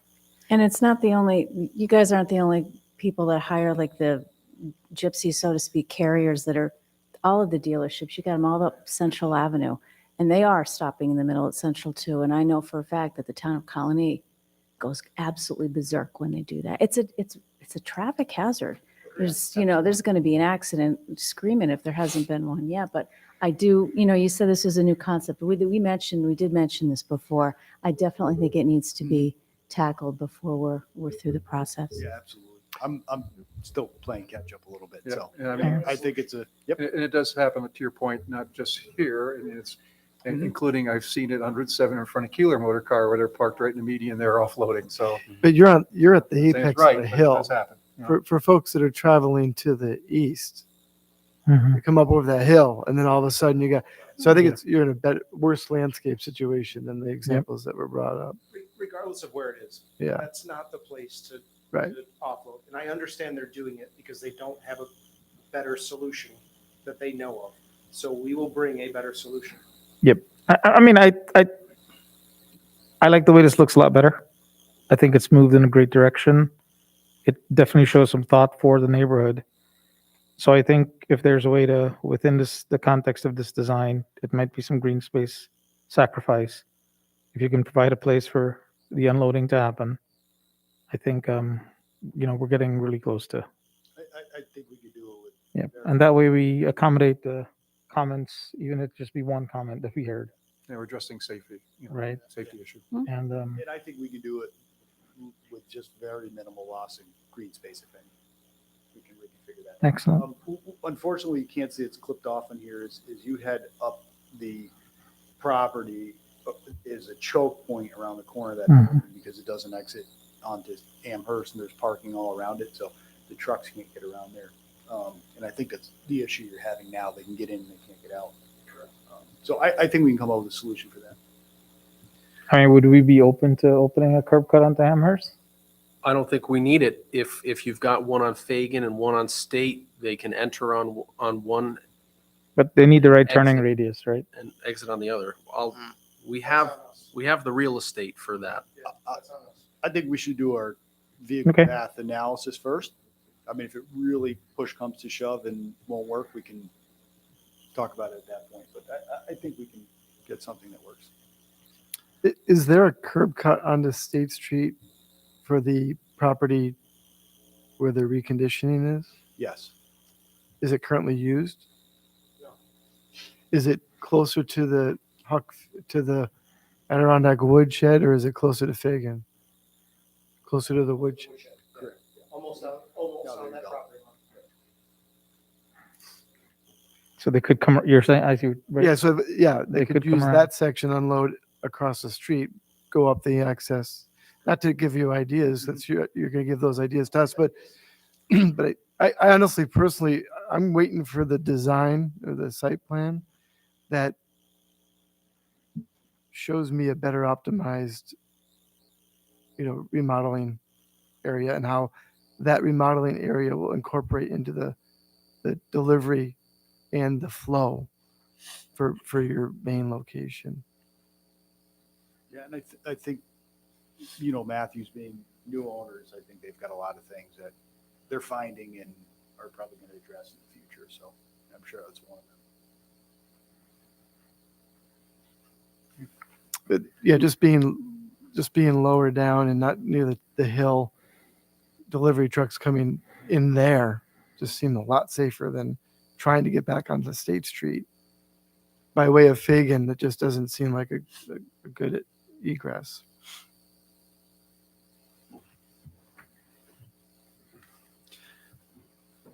And of course, there are dealerships where the new inventory is delivered to a sister store that's better located for such deliveries. And then staff drive, case I know of, I think it's like 12 miles difference. But their site is so tight, they could not accept deliveries any longer. Municipality won't let them use the main road. Mhm. So the answer was to go to the sister store and let all the new deliveries go there. Mm-hmm.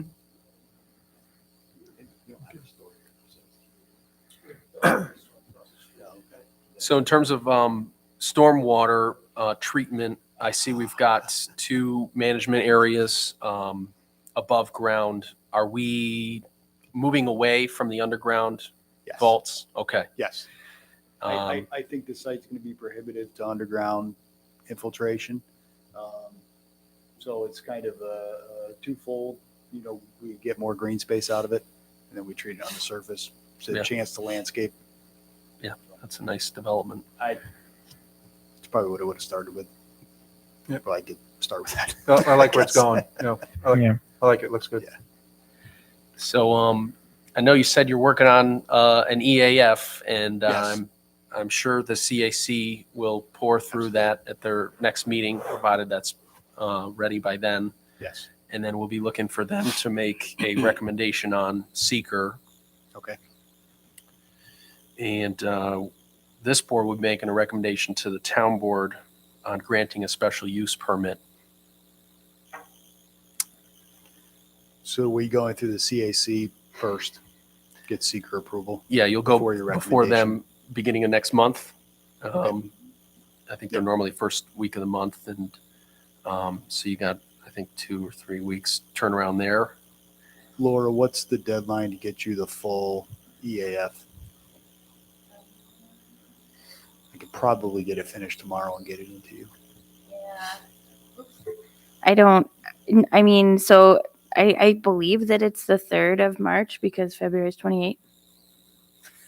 So it would typically be like the packets go out the Friday before. So like the deadline would be the Monday before that. So I like to figure like 10 days before the 3rd.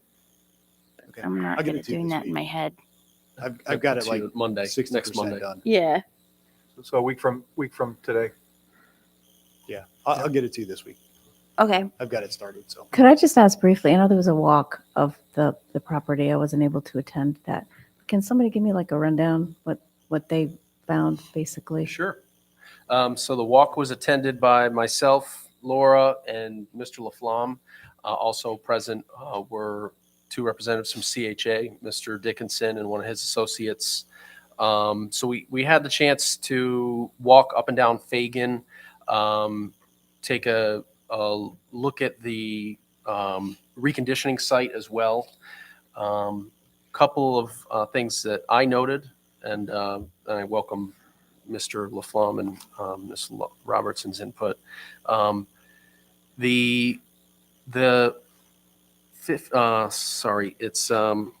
looking at 17, 25, and 33 Fagan Avenue as we move further down south on Fagan Ave. 17 and 25 Fagan Avenue are relatively open, not really much in the way of trees or any kind of buffering from the parking lot. So as you stand on Fagan, you're looking up the hill at the dealership, quite a significant grade. It's hard to really notice. I mean, you can definitely notice this time of year, the homes on Amherst, but I believe with the buffering that's being proposed and the way that the topography lays out, this proposed parking lot being below the grade of the finished grade of those homes, there could be some a full buffer developed there.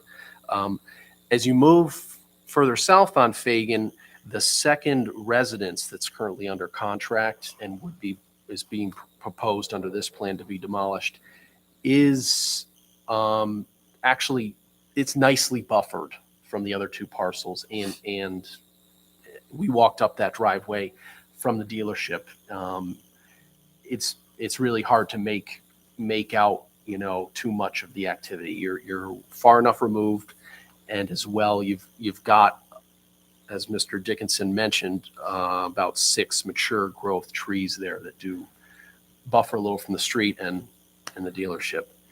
So, the other thing I would note is the vehicle reconditioning site looks a lot better in person than it does on Google Maps. So well done, Matthews Kia. And I do think still that's where I ended up choosing to park. I do think still in connection with this development, if it and as it moves forward, I would like to see in a final site plan some proposal to more clearly define the avenues for vehicular traffic through that site and off Fagan onto that site, because it is there is no necessarily clear boundary in it, and for the most part it's asphalt or gravel with some some grass, but not really. It's not. I think the proposal for landscaping here, it would be nice to see something comparable on the reconditioning site. Thank you. Any concerns, Patrick, about that final house that'll be left south of 41? The parcel on which that house sits is the smallest, I believe. Well, no, that's not true. It's the area that's occupied by the driveway and the house is quite narrow. But good portion of that lot is being proposed as turning into developed to parking lot. No, I'm talking about 41. 41. The one house I'm that sorry, remained, 41. What could I say about that? I don't remember making any, taking any particular notice to. I would say 41 felt just as residential to me as 33, and certainly with the bend in the road and some of the mature trees, they're shielded from a lot of the activity that's right on State Street. I don't know if Mr. Well, for the record, the the shielding of the trees will be eliminated when the trees are removed. There is one very tall Spruce. spruce tree that, yeah, I mean, it's there's no replacing that. The proposal to plant 3 times the number of trees removed, I think, is a very robust proposal. I appreciate that, but you can't Yeah. you can't replace that spruce. Like my assessment of the neighborhood is that I'm just echoing what Patrick said. 33 South Fagan is very residential, and they've got a nice map actually of the existing conditions that I put up there.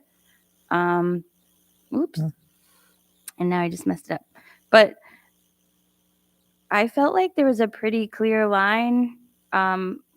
Across the street here, there's a very wide parking lot. Not sure exactly what's going on there. And then a foundation. In this area, it's not treed. It's connected to this reconditioning center. And if you kind of look north of that, there's also the parking lot kind of dips into this 17 South Fagan. So there's almost a line like from this parking lot here, like up to this parking lot that I think just standing there, it still feels pretty commercial. This building is very close to these cars. And like Patrick had said, there's not a lot of buffering between that lot. But the tree council recommended saving all of these trees. And I think that it's worth exploring. If you want to keep this neighborhood intact, I would not recommend going farther than 25 South Fagan Ave, because if you leave this section of residential, I think you're leaving the majority of the neighborhood intact with as limited disturbance as you possibly could. But I think once you start pushing into 25 and 33, what Patrick brought up on the sidewalk was that 17 South Fagan is kind of abandoned and devalued because it's next to a parking lot. But it's only really one lot right now that's being bordered by the parking lots. If you push them all the way to 33, then you've got 1, 2, 3, 4, like 6. So you're pushing the boundary of the commercial up against 6 more lots, 6 more residential lots. Whereas if you just keep it on to 17, you're really only probably impacting 1 more lot, and across the street probably wouldn't even notice. But I do think it's even impactful to the person across the street when you bring it all the way to 33. From a residential standpoint, if you're standing there, that was my opinion, and I wouldn't recommend at all touching 33 South Fagan. Yeah, but I mean, the obvious thing, Laura, is that the parking lot count goes down significantly, right? Correct. Yep, that's correct. I'm sorry, what was that? The count of the parking spots that they need go down significantly, right? Yeah, but the question was, what's the impact to the neighborhood? Yep, no, I understood. So I just want to make sure we have all the. And it just kind of echo both comments. Like the it's kind of hard to describe, but let me ask a couple questions. I'm just curious. Yep. The line to the south of the reconditioning that you own, the barrier. Laura mentions a foundation and like a big lot there. Has there been any conversations with that residence? Yeah. Right there. Correct. And the spot slightly to the south of that clearly belongs to the land. Do you know what that's used for, Vince? And has there been any conversations with that resident about this project?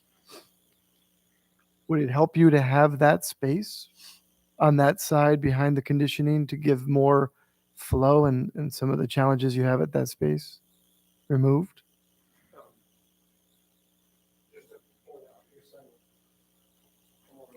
Correct. And by doing that, keep your hand going straight. Go straight up.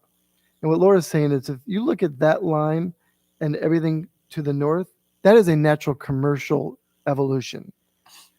But by keeping it that line, you're impacting maybe only one residence. But if you move that line further to the south, taking down 17, 33, I mean, 20. now you've impacted every house on Amherst. 5 additional houses are now on the edge of a commercial property. And if we are going to make an effort to retain that residential aspect of that diverse hybrid community, if there's a way for you to put more to the north, maybe find creative ways with other neighbors on the other side of Fagan to get your total parking count that you need, which I haven't heard that number yet as a board member.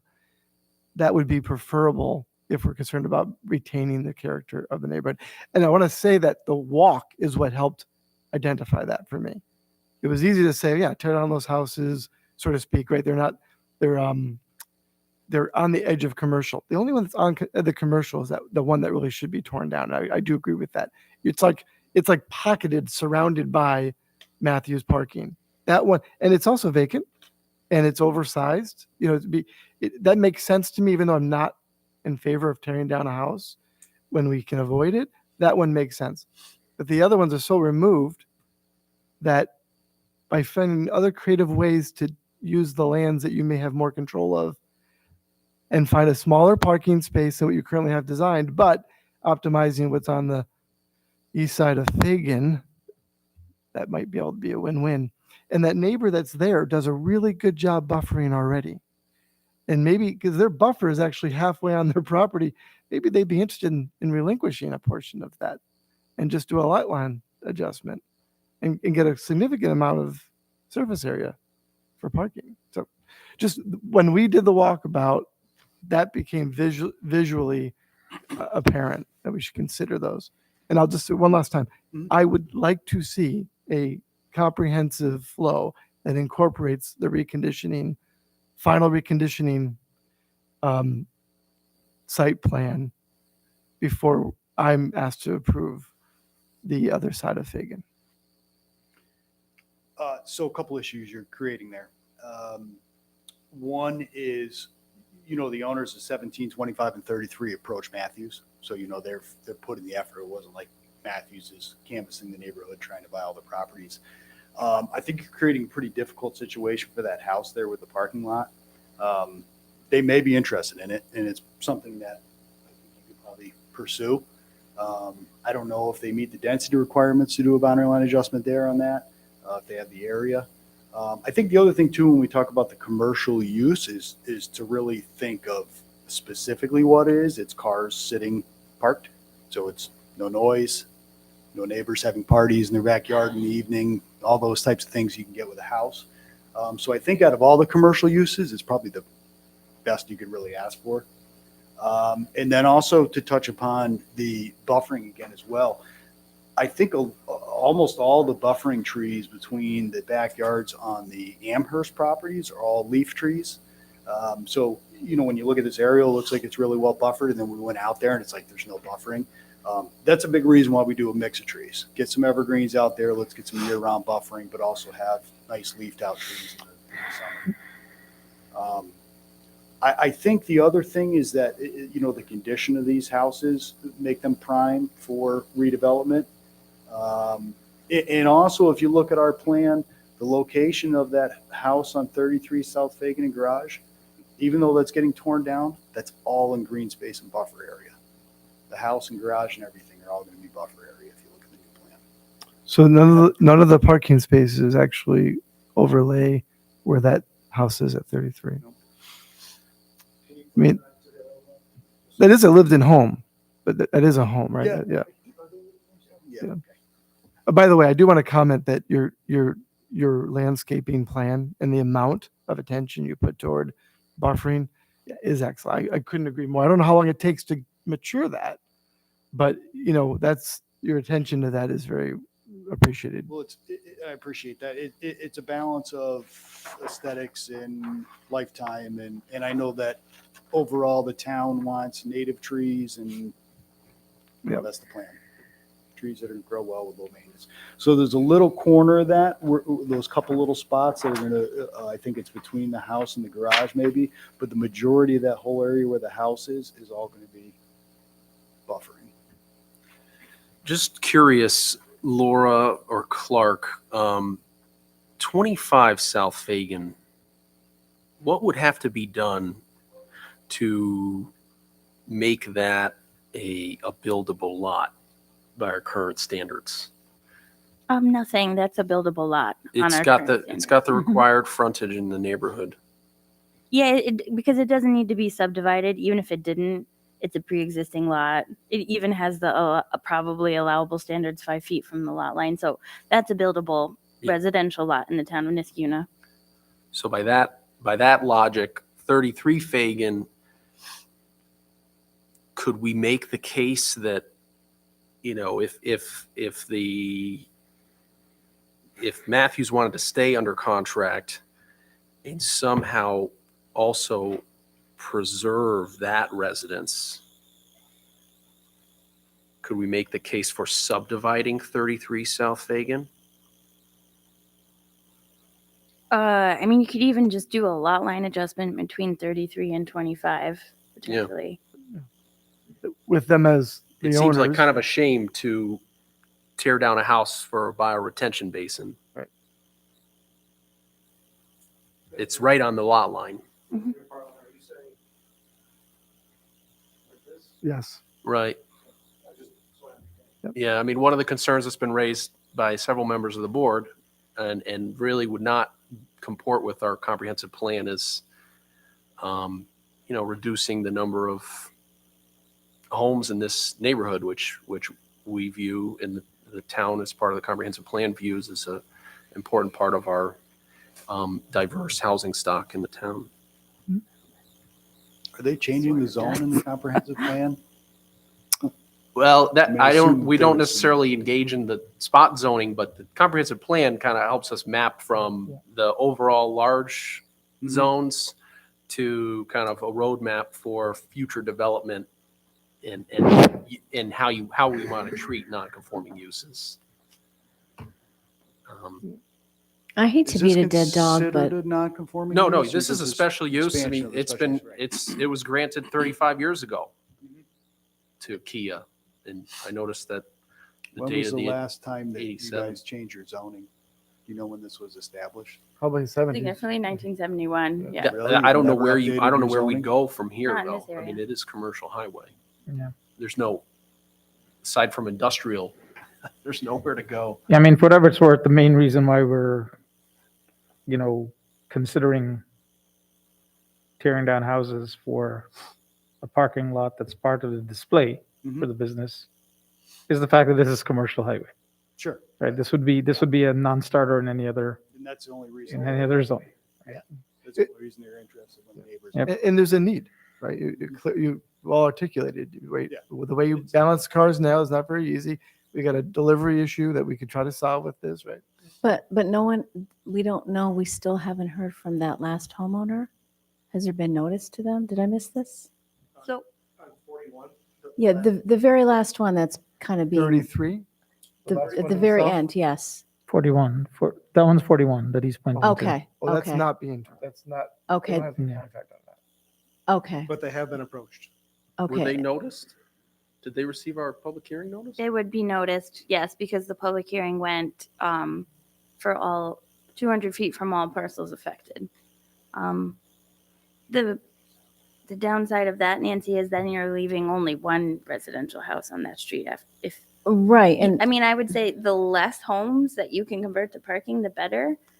Although they have a need for parking, it doesn't sound like this parking lot is going to fulfill that need, and they're still going to have to find off-site parking anyway. well, I just find it interesting that the one homeowner hasn't come forward to say anything. So you guys, I said this before, this is not Yeah. a type Unusual. of neighborhood that can necessarily drive all the way to the town of Niskayuna and bring petitions to us. And I think you need to treat all cases equally and just look at the facts.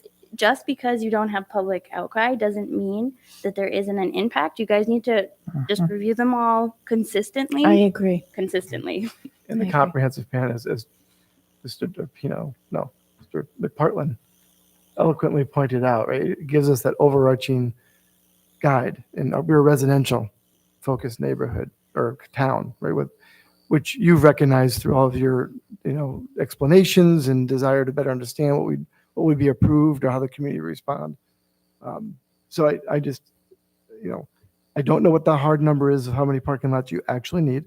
I don't know how many you could fit in the reconditioned section. I would love to see you explore, where that line could go. I think it would help your business regardless of what we do on the east side or the west side of South Fagan.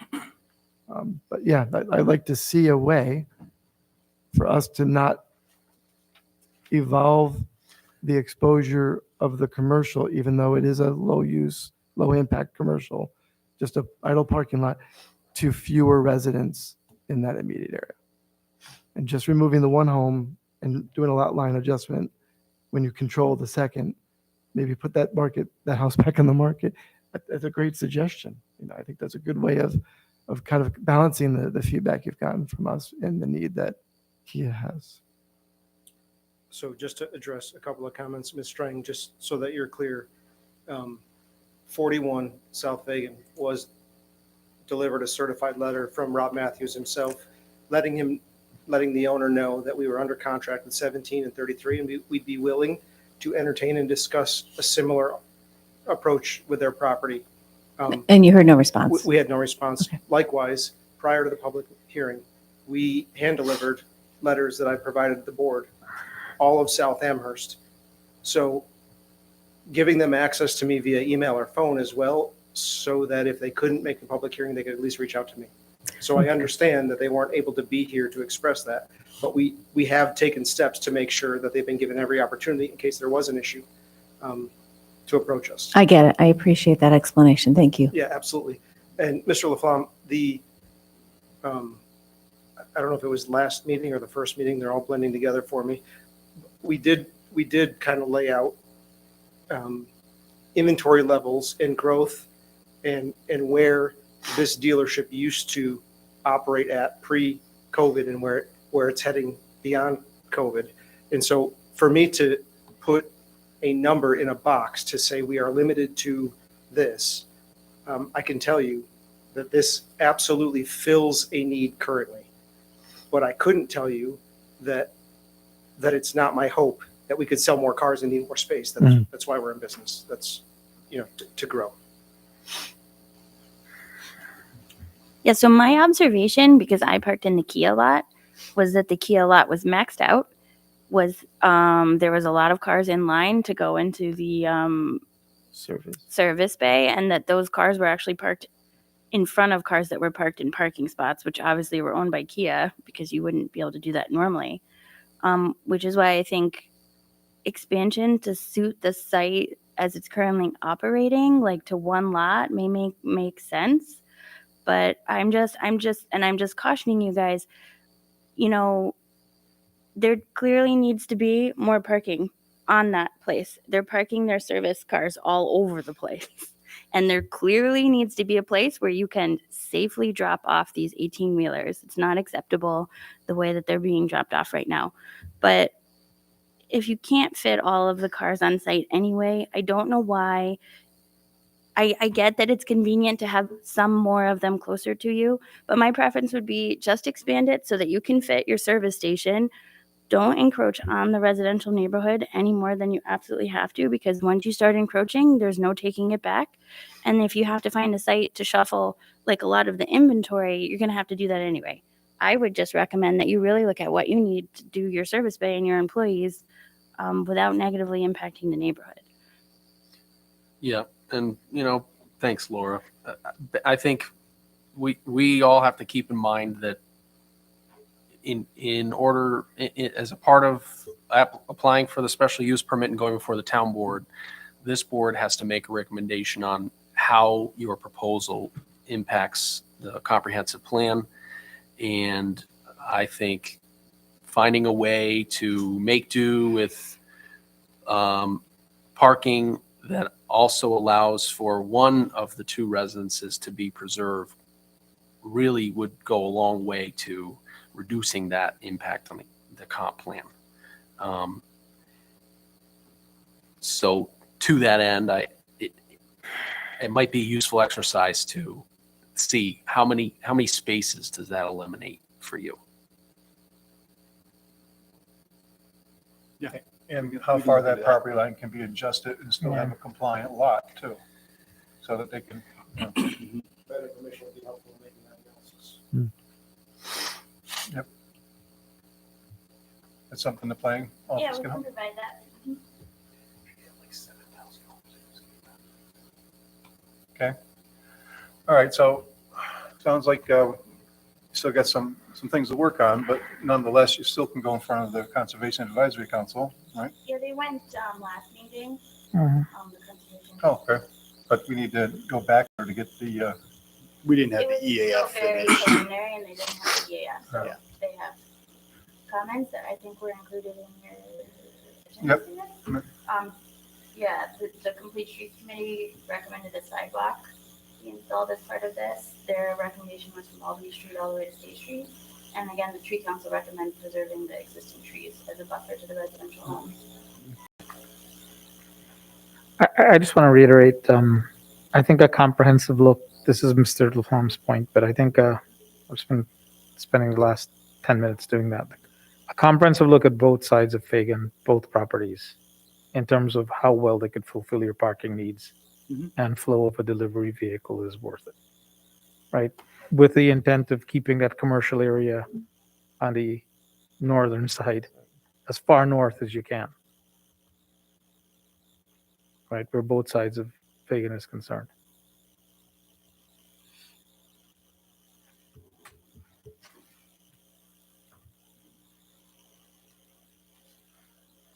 okay? You absorb it and, Yep. A lot to think about. yep, Any other questions? I have none. Just making sure you wrote down the snow clearing plan.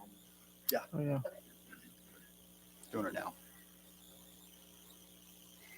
All right, so you'll get the submittal for the Conservation Advisory Council, right? Was it the long form EAF that was missing? Yeah, just Yeah. the EAF is Okay. missing. We did get an overview of the plan. Yeah, think about what you heard tonight, and I guess report back, and Yep. we'll keep it moving. Sounds good. Yeah. Thank you very much. All right, Thank you. Appreciate your Thank time. you. Thank you for Thanks. coming into town. We appreciate it. Have a safe trip home. Safe ride. Yeah. Stay awake. All right, so next is 2635 Balltown Road. That's a Trinity Baptist Church, and thank you for your patience, everyone, tonight. Long meeting. Appreciate you spending some time with us. You're welcome. I don't know how you're all still awake. I'm Coffee. Teresa, S. Healy from Van Gilder Engineering, and with me is Larry Myers from Trinity Baptist Church. And there were a few requests for updating the site plan, and I believe that we addressed them all. In the legend, the second one down, the limits of clearing will also be a split rail fence, so you can see all along that line, that'll be included. So there won't be, beyond it is the buffer area, the 25-foot wetland buffer, and beyond that's the wetlands. But within that area is what will be cleared. And then the other part was, there was some concern about any other easements, and this had already been reviewed by the town engineer, and the only easement is to the north on this upper part of the paper. That was the only easement that he identified. There is not an easement along the sanitary sewer line. Oh, and I wanted to say, in the agenda, it still says that they're waiting for approval for the acreage reduction for that peninsula area in the middle. And that has been approved by the Army Corps of Engineers, so that can be reduced. And then, there was the tree council wanted their wording in here, so that big paragraph on the top right is all verbatim what the tree council requested for the preservation of the 3 large oak trees and the 7 to 8 large white pines. Because the prior wording had just said that they were distinct because they were bigger than the other trees, but this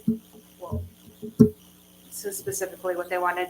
And then for planting more trees, what the layout currently shows, you couldn't show where the additional trees would be planted, but in the top left in the location map, I just tried to indicate that a line of trees could be planted along the southern part of the property from Balltown Road. They have just a big lawn that you're probably familiar with in front of the church. And so from Balltown along the southern part of the lawn to where the parking lot starts. But again, that's, you can't see that in the site plan because it only shows the property that's behind the parking lot, behind the church. And I guess there were some questions about the grading. It's really very flat already. It's almost all at the same height. Over where the pavilion will be located will be some minor grading, and that was indicated on here. And then, but it was, my boss is a professional engineer, and he's proposed and reviewed this plan for the minimal grading that's needed. And I added some language that, of course, wherever stumps are removed, fill will be placed, because the church's desire is to use this as for recreational field. So of course they want it to be flat, and grass will be planted for, to make sure that there's no, erosion happening in the future. I think that I went through the list carefully. Am I missing anything? I don't think so. I think that summarizes pretty nicely. This project has been reviewed at length and had several revisions. The acre reduction in the wetlands provides for a nice but still sort of uniquely shaped recreational fields with some mature trees being preserved. So I think I speak for everybody when I say we appreciate the lengths that the church has gone to reduce those impacts of the clearing and impacts to the neighbors with maintaining a little residential buffer. We have a note in our packets here that we're still outstanding for a short form EAF. Has that been provided?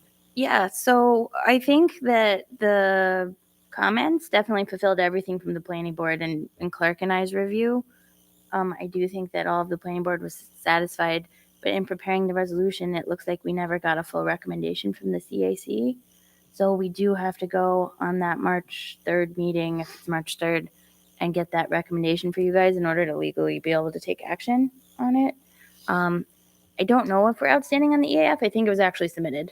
Okay. So I think we're they actually have just it. outstanding on the CAC recommendation. Yeah. I would have thought you would have completed that Yeah. by now. Yeah. So they'll make their recommendation to us, and then I support calling for a tentative resolution at our meeting following that. Wonderful. And that would be the March 13th meeting. Yeah. Is the CAC the 3rd? Can you see, Kevin? Yeah, I'm looking at, it's the first. Oh, it's the 1st. Yeah. Okay. It's the 1st of March. Yep. 1st of March, and then our next meeting would be the 13th. Does a representative need to be present for the CAC? Yeah, we recommend them, but they don't have to be, and you can come virtually too if needed. Okay. And then is there anything else that we should have prepared for the March 13th meeting? If the drawing's all set and up to date, and everybody's happy with it, planning department's happy with it, and I think that's all we need, right? Yeah, I mean, it's been a really long process, but I do think that all of the notes are on there now, and I'm okay with the planting plan being delineated the way that it is. If you guys need help when you're planting and you want to make sure, because I remember Larry, when we did that site walk, he mentioned that you guys had actually tried to plant stuff there before, but it's wet. So we can help make sure that you're picking species that are wet. I mean, it's not like particularly wet, but it's Niskayuna clay soils wet, so you can't plant things that need So the resolution for the 13th would be approval. It would not be approval of the, rec building or of the proposed structure, right? That would follow up with a building permit if at some point in time we decide to do that. Yeah, I mean, my recommendation would be that as long as the proposed pavilion met code, it wouldn't need to come back to the Right, planning it'd board. be a building It permit. would just be a building Yeah, permit. exactly. Yeah. Yeah, as long as it fits in the area where it doesn't impact any of the approvals that we gave. It's just a building permit. Excellent. Very good. Okay. All right. So here, proposed resolution, tentative resolution for the 13th. Everybody okay with that? Any concerns from anybody? No concerns. No? Okay. All right, thank you, and thank you Thank again you. for hanging with us tonight. That's a long one. We appreciate it. Yeah. All right, and we'll keep it going, and let's see. So now we got 2837 Aqueduct Road, that's Rivers Ledge. And as you know, well, I'll let the applicant speak, and we have Mr. Khan, Mr. Laflamme as the project leads, and Mr. Steenberg will tell us where they're at. Good evening. My name is Brett Steenberg. I'm here on behalf of Louisi, Peter Louisi Brothers, and Rivers Ledge LLC. Their proposal for the senior housing center. This is a slight change from what we had before, and I want to start off by saying Chuck apologizes that he couldn't be here tonight. He had a conflicting meeting, and was unable to attend, and wanted me to send his apologies, so he kind of stuck with me tonight. But he did want to, we talked a lot on the phone today because he wanted me to express to you why we are where we are with this project. As I think he always made aware, the senior housing portion of this project has always been kind of on a budget oriented, very difficult to try to make work, especially with the Army Corps of Engineers scaling it back almost 50% and then getting the variance for the 3 stories so that we could at least try to recoup some of the units. That in combination with rising interest rates, inflation, rising construction costs, left them on the original plan that was previously submitted about $4 million over budget, which was something they needed to basically take a step back and look at. Some of the things you'll notice, one of the initial things is the last plan had another bump out on the end that was eliminated, effort to try to cut some costs. But the biggest thing you'll notice is they did get rid of the underground parking. The parking under the building adds a huge cost from foundation to fire prevention to ventilation. They had to have a stormwater pump to pump the stormwater off site or out of the ramp into the facility because of the grades and the available grades for stormwater discharge. So that was one of the major things. And then, even though this is a plan development in keeping with the R3 residential zone, we are trying to make sure that we have one covered parking space for each unit, which is required in the code for any R3 or multiple family use. So what they're proposing are garages along the perimeter. At this point, they're investigating what they would like to do is actually carports with solar panels. However, they're going through the whole light array and how much, if it's even possible. I think, my personal opinion, I think you're going to run into problems because southern exposures from here. This is a 3-story building. I think these are going to be shaded, and we're not going to be able to do that. But that's something they're looking into. So we don't know that yet. That's their preferred option. If not, they're going to be proposing just a standard garage with doors for the residents. He did want me to talk a little bit about the commercial tenant space. Right now, one of the things they're thinking about in the commercial space, which would be located in here, is doing some sort of a retro diner. Not a large diner, not a draw, because there really isn't a big draw on this section of Aqueduct Road for bringing people in, but more for the residents. It is a senior housing. They're thinking retro feel, maybe 7 or 8 counter stools, for 5 or 6, tables, just enough to, people go have a cup of coffee, have breakfast, more than just your traditional, coffee shop, more, and go have lunch. I think it would be a good fit for the community and good for the seniors in this community. We at this time we haven't prepared any renderings, for the garages. Obviously, we don't know what they're going to be until we get the light study done, but do want to continue moving this project forward and like to get the board's foot at this point with these, these changes. Just have a question, and this is also a reduction in the units It's, by 9? I believe it is, yes. Because it lost that other barbell Lost, part lost that little dog bone on the Mhm. end. over there. It used to be 66 units in the last one, right? Yeah, I think it was Correct. 66. I think it's 50, what is it, 55? And then Or the 55, overall so- height is the same, even though you're not Overall going height is down? The same, it's just, we reduced the footprint a little bit. Those interior corners and stuff, it's just surprising how much that adds in construction costs. Can you refresh my memory, Mr. Steenberg, on the site constraints that Yes. required this building this footprint be shrunk and placed where it is on the site, the larger site? There is a wetland boundary located right here, and I don't know if you have the old plans. I don't think I submitted a grading plan with it. Did I can't remember now.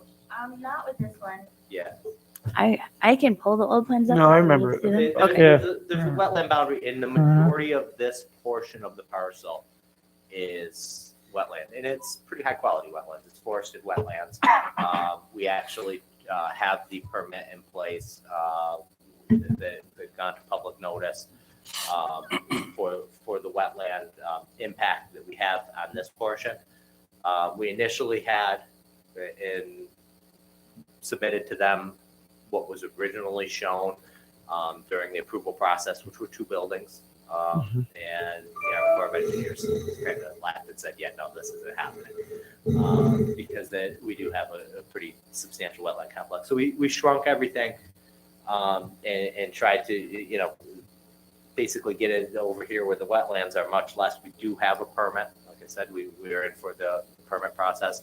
We're part of our mitigation is actually going to be over at the Animal Protective Foundation on Maple Avenue. They're itching for us to get this permit approved because they would like to get started on creating their new dog walking area, and they're concerned about an erosion issue that they have on the stream channel that runs behind them, that they'll be going in and repairing and doing actually the rock cross check dams, which you can actually do right in the stream bed. They're actually really nice. I've done one other place, which basically it's basically 2 sections of rock creating with a plunge pool underneath it, which slows down the velocity of the water without impacting the aquatic life. So Army Corps tends and DEC tend to like that. That's what they're doing over there, so that we can mitigate there's actually a stream channel that runs through the site that we had to that we were required to mitigate for, and then they did purchase the wetland credits for the balance of the wetland mitigation or the wetland disturbance that's proposed. So this is over on Maple Ave, you said? Yes. In Scotia? In Scotia. Okay. And then the only access is the road that's, Right. The only access will be out the road. and it will not be crossed. So the guests, the residents, if it's a diner, they won't actually be crossing the bike path, correct? They won't actually be crossing. No, the residents of this won't be crossing. Correct. If somebody decides to come over from phase 1. Then they would be, yeah. Phase 1's completely built out, right? Yeah, they're just finalizing the recreation center, Mhm. you see here, and the clubhouse. I apologize for the question I'm going to ask, but it's just a foundational question. Does the overall economics of the project need this senior building to close, or does it close with phase 1? You might not have done that calculation, right? I don't know that I can answer that accurately. I believe phase 1 could stand on its own, but I believe this is something that the town has identified that they really would like to see the senior housing as part of the master plan. It's required under the PUD. Oh, the You have to PUD. have 2 different types of housing and some commercial. You would have to change the PUD if they didn't build. They had a backup plan, but they do have to build something out front. And I will note, there are a lot of people who are interested in this being developed. A lot of people. Uh, A lot yeah. of people. I will tell you, I'm very disappointed about the change on the garages. I understand it, I accept it, but it's very disappointing because that really makes the whole the whole building less attractive to people. Understood. So if there's I any agree. way they can reconsider that, they might want to put the effort in. I can probably answer that now because they spent a lot of time and a lot of money just doing budgetary numbers. And I spent a lot of time saying, we don't want to reduce this. We don't want to take this away. This is great. And I know Chuck absolutely agrees, but I think from a financial standpoint, it just doesn't with Not feasible. the economy is going and with the rises. I mean, the interest rates are, they're wreaking havoc more than people realize. Sure. When it comes to projects of this magnitude. So Laura, that's, I mean, for the board and Laura, that's fundamentally where I'm coming from, right? I mean, look, I'm going to just say it outright. The kind of proposed garages, and of course, we're going to want to see the 3D renderings, et cetera, right? But all of us, you, Chuck, Louise, and us, it just cheapens the entire solution, right? It's not the premier River's Ledge that we originally thought of when we thought of the PUD. Right. It also, from a senior living attractiveness Right. perspective, it's less attractive to now have to trudge through the snow and clear a pathway in front of your parking garage, your bay.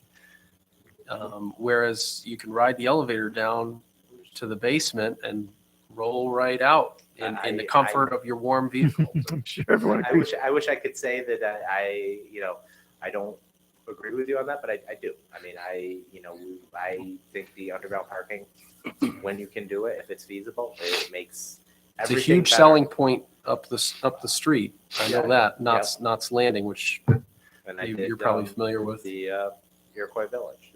Yeah. The underground parking. Yeah. And it Yeah. was a huge selling point there as well. It's it doesn't come cheap. It really, it's a huge expenditure. And I think, I think this project, this particular phase of the project has always been tight on the budget. And we were, hoping to be able to do something a little different. And unfortunately, that's not. I mean, by definition, a PUD represents a certain level of. By definition, the PUD represents a certain level of, I'm going to call it collaboration, not partnership between the developer and the town. And I do view, I mean, okay, this is one person speaking, right? But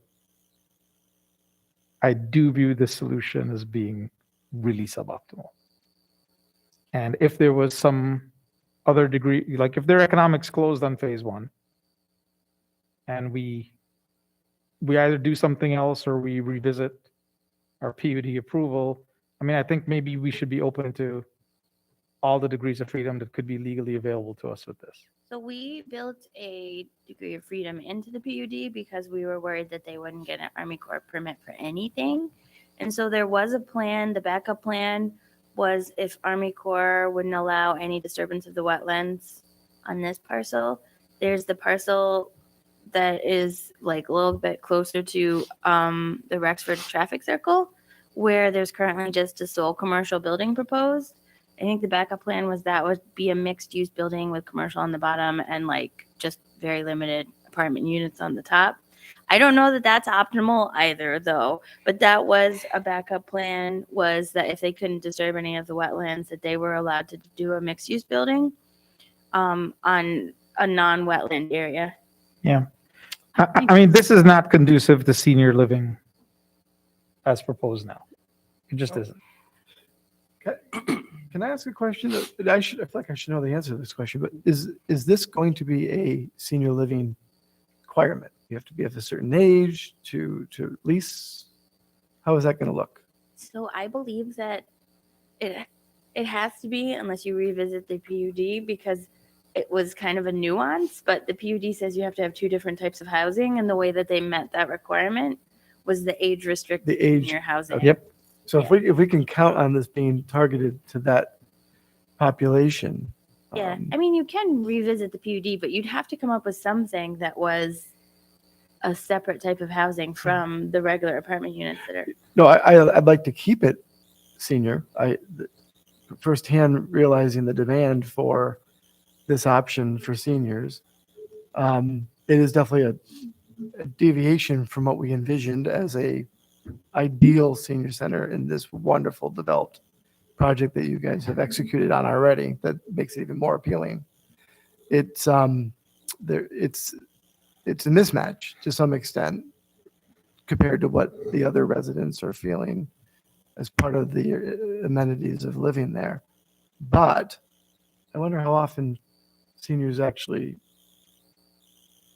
leave by car. You know, like I wonder, like I know a lot of condos have external garages where the cars are kept. They're not as preferred, but there's no vacancy. I'm just wondering, you know, if this is really, if you can't wait till the interest rates drop, which I don't know if there's a time limit as to this phase and when it could be executed upon, but if that really is the only option, and I know that both you and I forgot the other gentleman's name. Fundy. Chuck Pafundi. Pafunde. They want, you've always wanted this. This is what you've wanted, underground parking. So I just, if it's senior and it remains senior, that's more important to me. That's my point. But many seniors do retain their cars. Hmm. They not do a lot of traveling at night, but they like to run their errands as much as they can on their own in their vehicles. Oh, I agree with that. And it would have a garage that would be covered. Would it be plowed as part of the? Oh, Oh, absolutely. yeah. Okay, so it would be plowed as this. Maintenance-free community, so, you know, they're not going to be shoveling their way out. So Yeah. And I would like to point out, I've done an extensive amount of work with probably one of the more prevalent senior living community operators. I've done a lot of work for the Eddy, which is now St. Peter's Health Partner. I was the original design engineer on the Glen Eddy. They have a very small underground parking, not much at all under there. Beverwick in Bethlehem has, you know, all exterior parking, no garages. Actually, I shouldn't say that. They have one small parking garage, but they've been expanding. They have no issues with, you know, seniors not wanting that. There's in Highland Meadows up in Queensbury, again, same situation. They have the cottages, which have, you know, garages, much like Glen Eddy. That are detached. But they don't, you know, they don't have, you know, that underground parking. I know the developer would like the underground parking. They also would like to have the senior housing. I think they want the senior housing more and actually have this as part of the development and be able to give that up and work with the town on something for those exterior parking garages. And they spent, and you know, it like I said, it doesn't, none of the construction costs come without, you know, they're developing a very nice building. You saw rendering and elevations and work with the architectural review board. That all, you know, every one of those pieces of trim, you know, it costs money to develop a building that way rather than putting up, you know, standard apartment building with, you know, pitched roof, you know, to do that different, you know, the gables and the different type of finishes and stone and that stuff that drives construction budgets up quite a bit. And, you know, that's one of the things that they're trying not to give up. And so that, you know, that's the face of it as you go down Aqueduct Road. That's what the people are walking into. The garages and stuff out back, yeah, it would be nicer to be able to drive under and take the elevator to your floor. It's not enough. If I may, Brett, just kind of, you know, respond to some of the comments, and I want to just underscore how I kind of, my impression of this.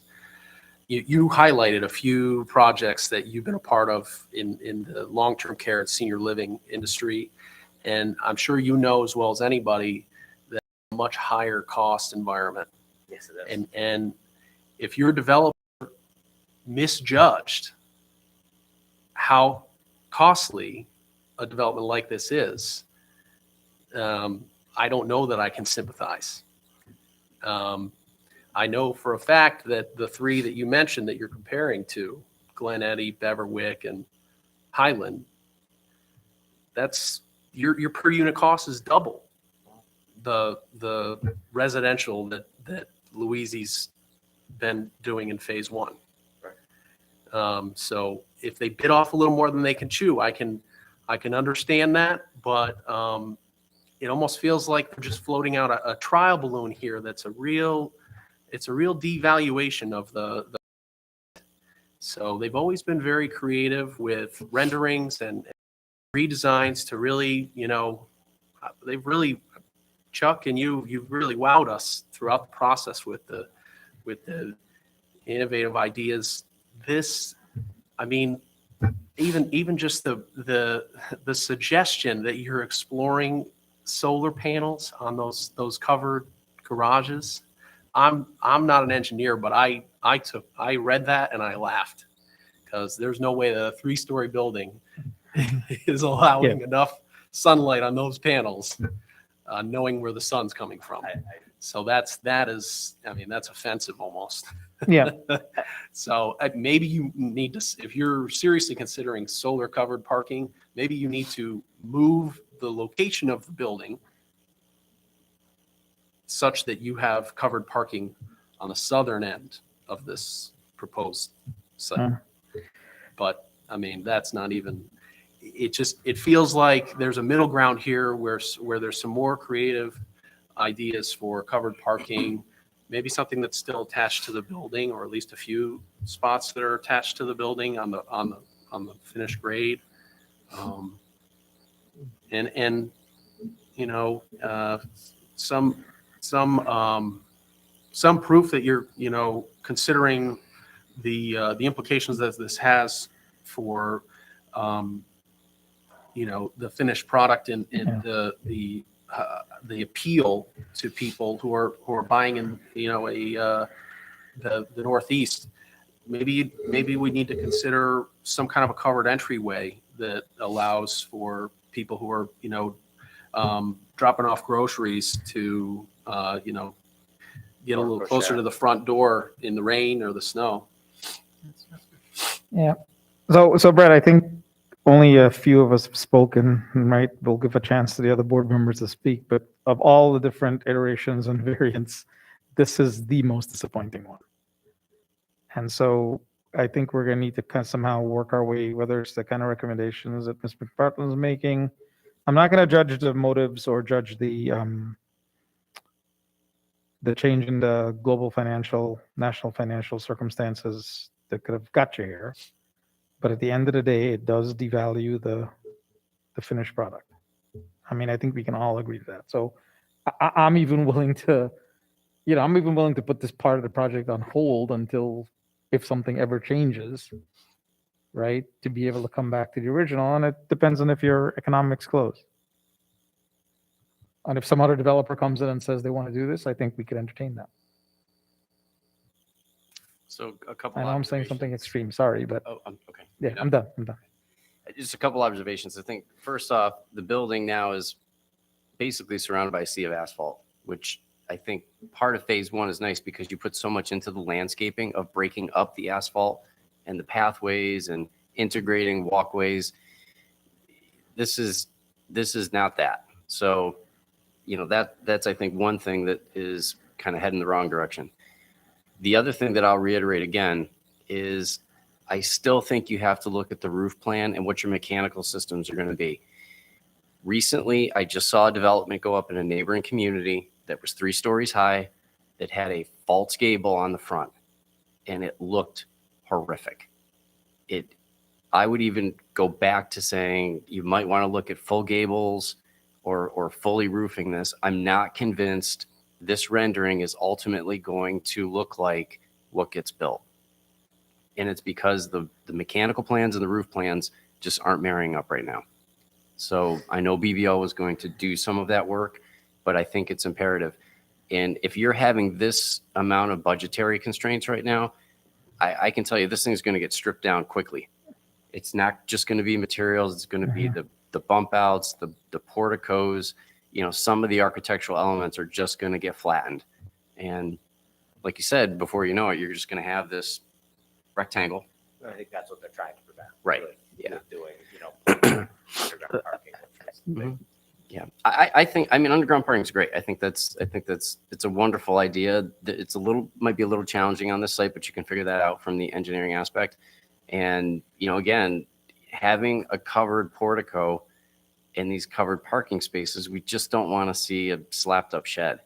But how is it going to look anything different from that? I mean, that's what, by definition, that covered portico looks like, right? You know, I mean, they could, you could do exposed timbers and I mean, it depends on what you want to dump your money into. But again, parking is not going to be, you know, the draw of what you want to see when you first come into the site. So, Yep. yeah. So, you know, more landscaping, having it harmonize with what you did in phase one. And I think the planning department can attest to this. You know, the people that have gone through phase one have noted how nice it is compared to other developments where there's a lot of landscaping that went in there.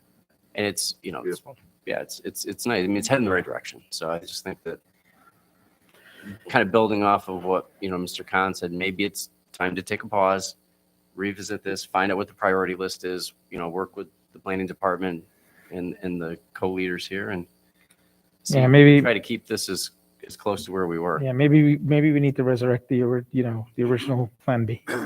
Well, yeah. So, I mean, I was just wondering where the entrances are for the people who park. And this says that the only entrances to the building are the side and then the two front entrances. So people who are parking, you know, over here are going to have to walk all the way All the way around. around. In the middle, they're going to have to walk all the way around. So, I mean, I'm not an expert, but if there's a way to maybe reconfigure that building a little so that you have an access out to the back. And then I don't know. I mean, is it possible to attach the covered parking to the back side of the building so that you're breaking up the asphalt? I don't know. It definitely does seem like there's more that needs to be done on it. Make it more convenient. Yeah, I definitely think if you have to explore that right now, it's like if you're parking in the middle of that parking lot, you're walking the length of the building. Like we're getting comments right now from seniors that they have to walk too far at the co-op, which is like, you know, I don't know, 8 parking spaces. And, you know, here you're talking like, you know, 30. So that's a substantial walk for a senior. I mean, at the end of the day, I'd rather see the kind of building that we want and agree to there than anything there at all, for the sake of it just completing the PUD requirement. Yeah, those rows of garages, you know, Understood. don't, No, trying to think, there are some developments, you know, that have that and they don't look good. How about, just throw this out, is there, I know there's a cost factor, you know, for construction to have so many units. Was there any thought to actually decreasing the number of units so that you could maybe put the underground parking and? I actually think decreasing the number of units, and I could be wrong, I actually think it adversely affects the Yeah, I numbers. think I would expect because, that. Or how about decreasing the number of units so you can minimize how many garages are out there so the site, you know, put more landscaping or you know, the mixed use at the other end. So that isn't actually a unit. So you wouldn't need a parking to correspond to it. You know what I'm saying? I can't speak to that, and I'll have to defer to Chuck on that because you know he's been the one involved with BBL and processing these numbers. I do know that you know the Army Corps impact fees and stuff that really drove up the cost, how much they had to pay for the wetland credits and you know for the mitigation work. Which is one of the reasons that we're trying to get as many units as possible to offset some of that between that land cost and the infrastructure cost. So I will certainly have him take another look at this and another crack at this. You know, hearing your comments here tonight, I mean, there's nothing that's, you know, positive out of this from the board at all. And Well, you know, it's. We understand the situation, but trying to be creative here also, I guess. Is what Yep. I'm hearing. You know, what about if the garages or if there was like a covered parking, if it was integrated into the back of the building? That's what I was. So that would wondering. solve the problem with walking. You'd walk into the, you know, you basically walk into the enclosed parking or the covered parking. I know we could certainly look at something like that. The issue is I don't think there's enough footage along the rear of the building to get the number of one space per unit. Now, if this board were to reconsider, and I don't even know if it's a requirement in the PUD that they have one space per unit, that's a requirement. in It's a zoning requirement code. for apartments, right? Apartment has one covered and one uncovered. But I didn't know if the PUD would make that. I think we should be open to a proposal though, right? If it's something that would improve it. Because maybe you could attach it to the back side of the building and then you only have one detached parking garage over on the side or something, you know? And yeah, I can look at that code if you have to have the exact number or you just want to get close. But I think it's a rental. It's a point of rental to have a covered parking space, right? Oh, yeah, that's great. And it's going to be problematic with your current floor plan because you've got first floor First floor. rentals that are going to be Rentals. looking Yeah. right out Yeah. against. Yeah. So you have a garage. Yeah, and I want to reiterate what Mr. DiRapino said, right? We've seen from the process on this senior building, everything on this building is going to be tight, right? Everything already is tight, right? Variances in the height, still open questions about the roof lines, right? I just, I have a hard time seeing how we can end up with something that we're all going to look at and say, yeah, that was the absolute right thing to do, right? When we look at this. Size too, it may not make sense for the underground parking, reducing the number of units because of the cost associated with it, but maybe reducing the number of units to make the site better. I don't know what that number is, from. Yeah, payback. I will let them know that that's, basically all options are on the table right now. Let's not look at what we had before and make it fit. Let's start from scratch and see if we can come up with something that's best for everyone. Yeah, I mean, those garages.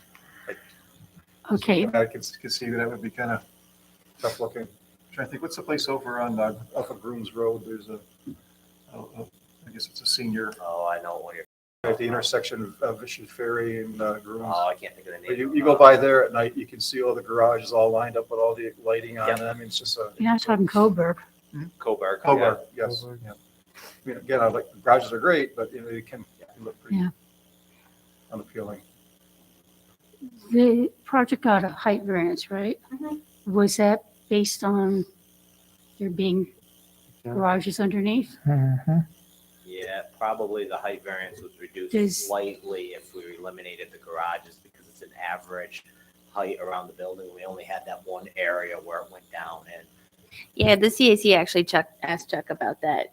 He said it doesn't substantially change the height of the building because there was only that one dip. that one area. Yeah. But if the approval was granted based on that feature, Oh, that there was underground parking? yeah, That's a good question.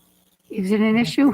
It shouldn't have been granted on a condition that underground parking was available if the underground parking didn't have an impact on the request for the height variance. Yeah, I mean. But I think it was. Was it a stated?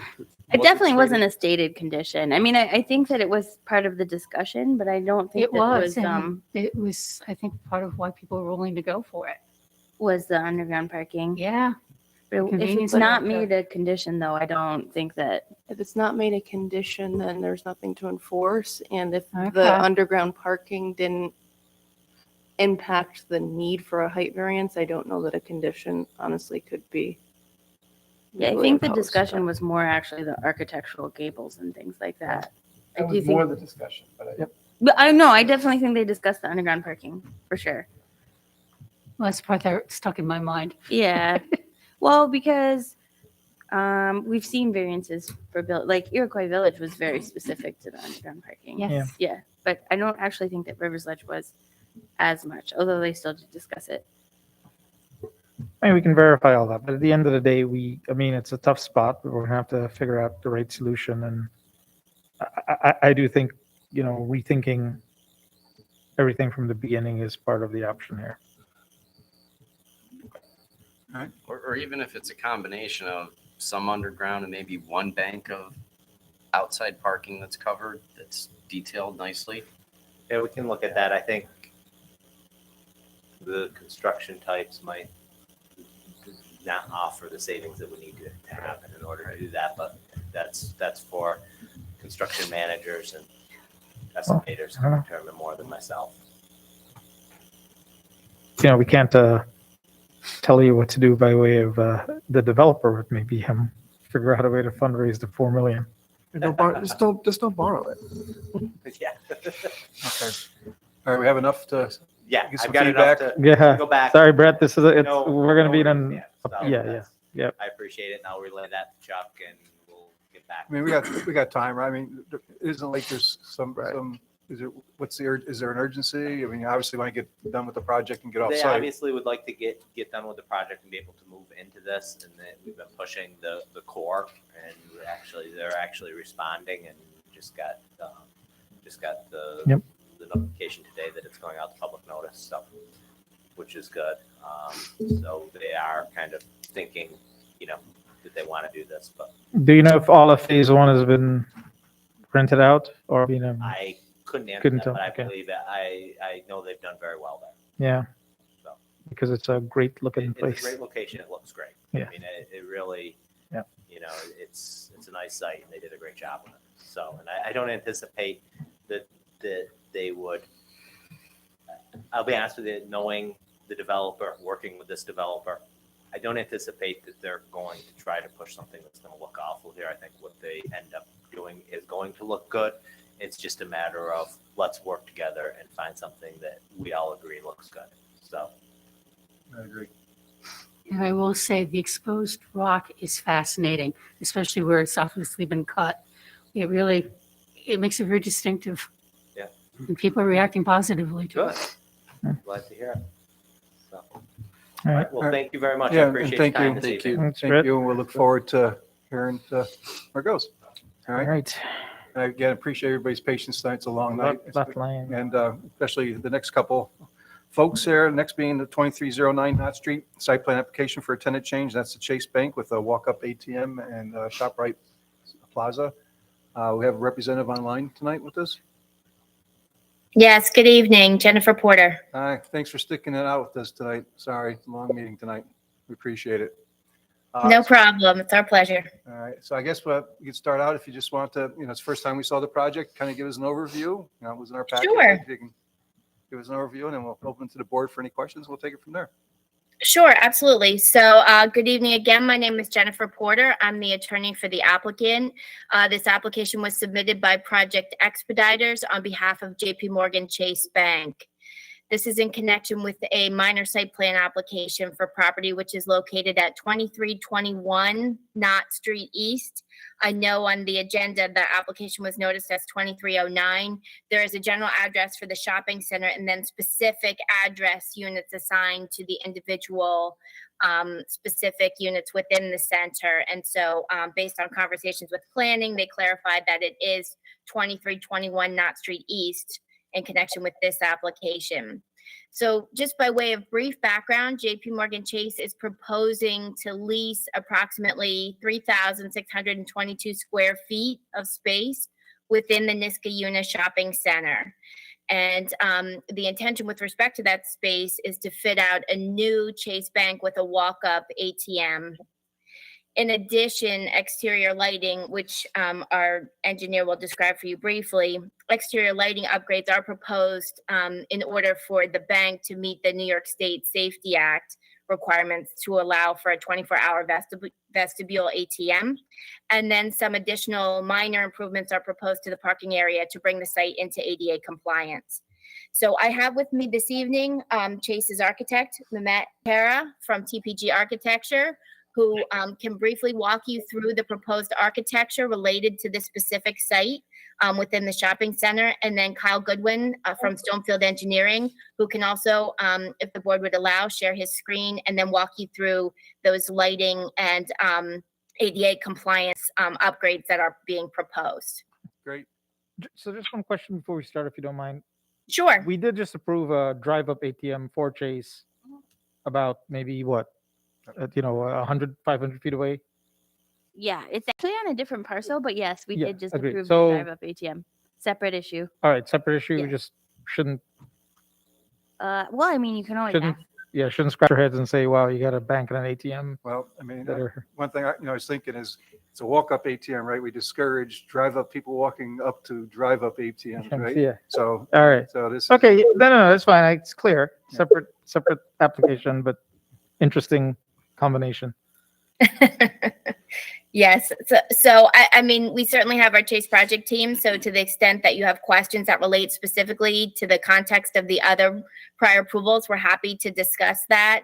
But this project is really driven by the need in particular with respect to the redesign and for this fit out for this space to allow for the walk-up ATM. So with that, I'd like to hand it over to Mr. Kara just to give you a brief overview with respect to the architecture. Good evening, everyone. My name is Mehmet Kara, and I'm with TPG Architecture. Let me quickly share my screen.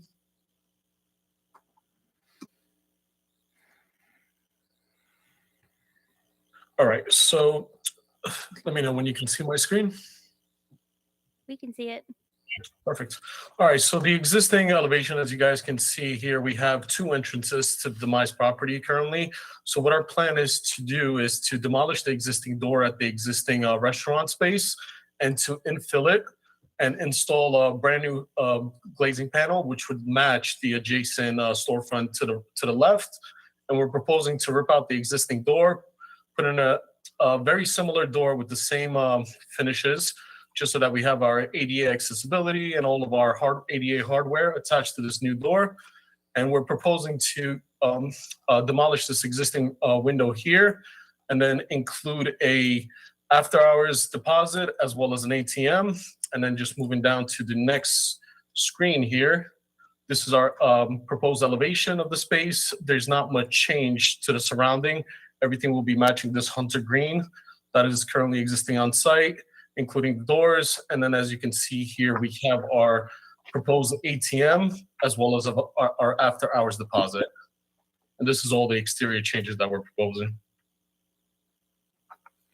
And just a clarification, make sure I understand. So the ATM will be, you walk up right on the sidewalk, you don't go in a vestibule to access it?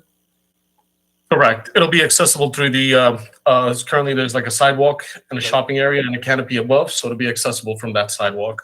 Got it. Does it project out onto the sidewalk? There is no projection. It does not encroach into the egress.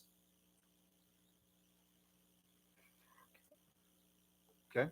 And there clearly will be banking and office operations inside? That is correct. That's correct. So this will be a fully operational bank. Here's our, just going back to page 2, here's our proposed plan for the branch. And as discussed previously, there's no encroachment onto this, sidewalk here. And it's very straightforward, our typical banking prototype here. For our customers, we have our vestibule, our lobby for our customers, back of house space for the employees, accessible restrooms, 2 of them actually for this facility. And then we have the rest for our banking employees for their offices, which is down over here on this side. Well, what was to the left of the Karma Bistro when we're looking? So this takes up Mathnasium, Karma Bistro, and No, Mathnasium stays. It just Oh. takes up Karma Bistro and the old cleaning. okay, the one on the left. Okay, so Yeah, and then the Mathnasium stays. CBD store, which is actually currently vacant, is not part of this proposal. It's not part of it. No, so it's just Karma Bistro and the old cleaning store. CBD store is vacant. That didn't last. They're actually all 3 vacant. Karma Bistro, the cleaning store, and the CBD store are all vacant. So as we always discuss, this is reuse of vacant space, so that's, a great thing. And not a new building or not a new structure. So it's good to fill up the space in these shopping centers, Can the applicant elaborate on what's required to meet the lighting requirements? For that portion, I'm going to hand it over to Kyle, our civil engineer. Yeah, Mr. Goodwin, who will speak next, can address specifically the lighting requirements and what's being done in connection with the site. Thank you. Hey, good evening, Chairman and members of the board. I'm Kyle with Stonefield Engineering and Design. I'm going to share my screen here with the lighting plans. So I'll start with lighting plans, but I will say to begin, Stonefield was tasked with inclusive of lighting as also the ADA remediation for the site. So I'll start with the lighting. So as Jen had already mentioned, whenever you're installing an after hours ATM, this ATM that's walk up will be 24-hour accessible. So you are beholden to the state's New York State ATM Safety Act standards with regards to lighting values. So we do show that on our plans here, how we plan to comply with that. As far as the actual design, it's pretty simple. We did our best to reuse what's on site. So you'll see 2 poles right here that are being reused, and then a 3rd pole out in the parking lot that's also being reused. And then beyond that, we're just proposing some canopy lighting here along the canopy. Pretty minimal, but at the same time, it does get us to compliance with the New York State lighting requirements as shown here on plan. And then we kind of also show the required radii. Mr. Goodwin, could you zoom in a little bit just for the benefit of? Yeah, so here's the 30-foot radius right here. You can see we tabulate the values up here in the table for each of the 3 different radii that we're proposing. And then that's also illustrated in the plan. And like I said, it is a very minimal design. Again, we wanted to try to match what was out there and try to keep as much infrastructure on site as possible. So you do see us adding 4 total fixtures to these 2 poles and then a 5th fixture here. We will be removing the fixtures, obviously, that are on top of these poles today. So just reusing those poles to the maximum extent possible. And as far as parking goes, I know that basically we've already got approved parking for this whole site. For a bank, is there any different requirements for a bank versus I guess would be retail that was there previously? Claire and I will double check, but actually the restaurant is normally the most demanding. So I will double check for you by the next meeting, but my guess is the parking demand is actually going down. Okay, Yeah. Great.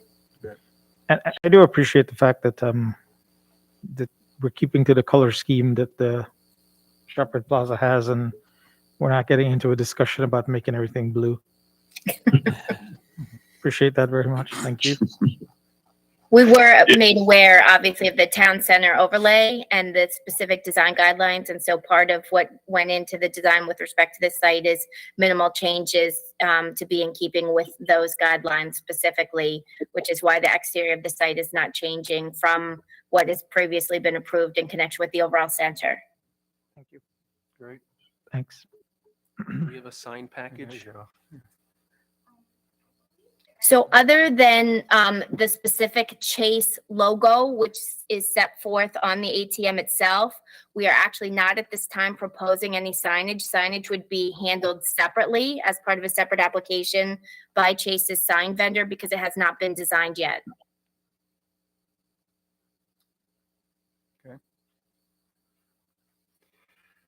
Okay, so this type of application, so I guess you call it a change of tenant? Tenant change. Yeah.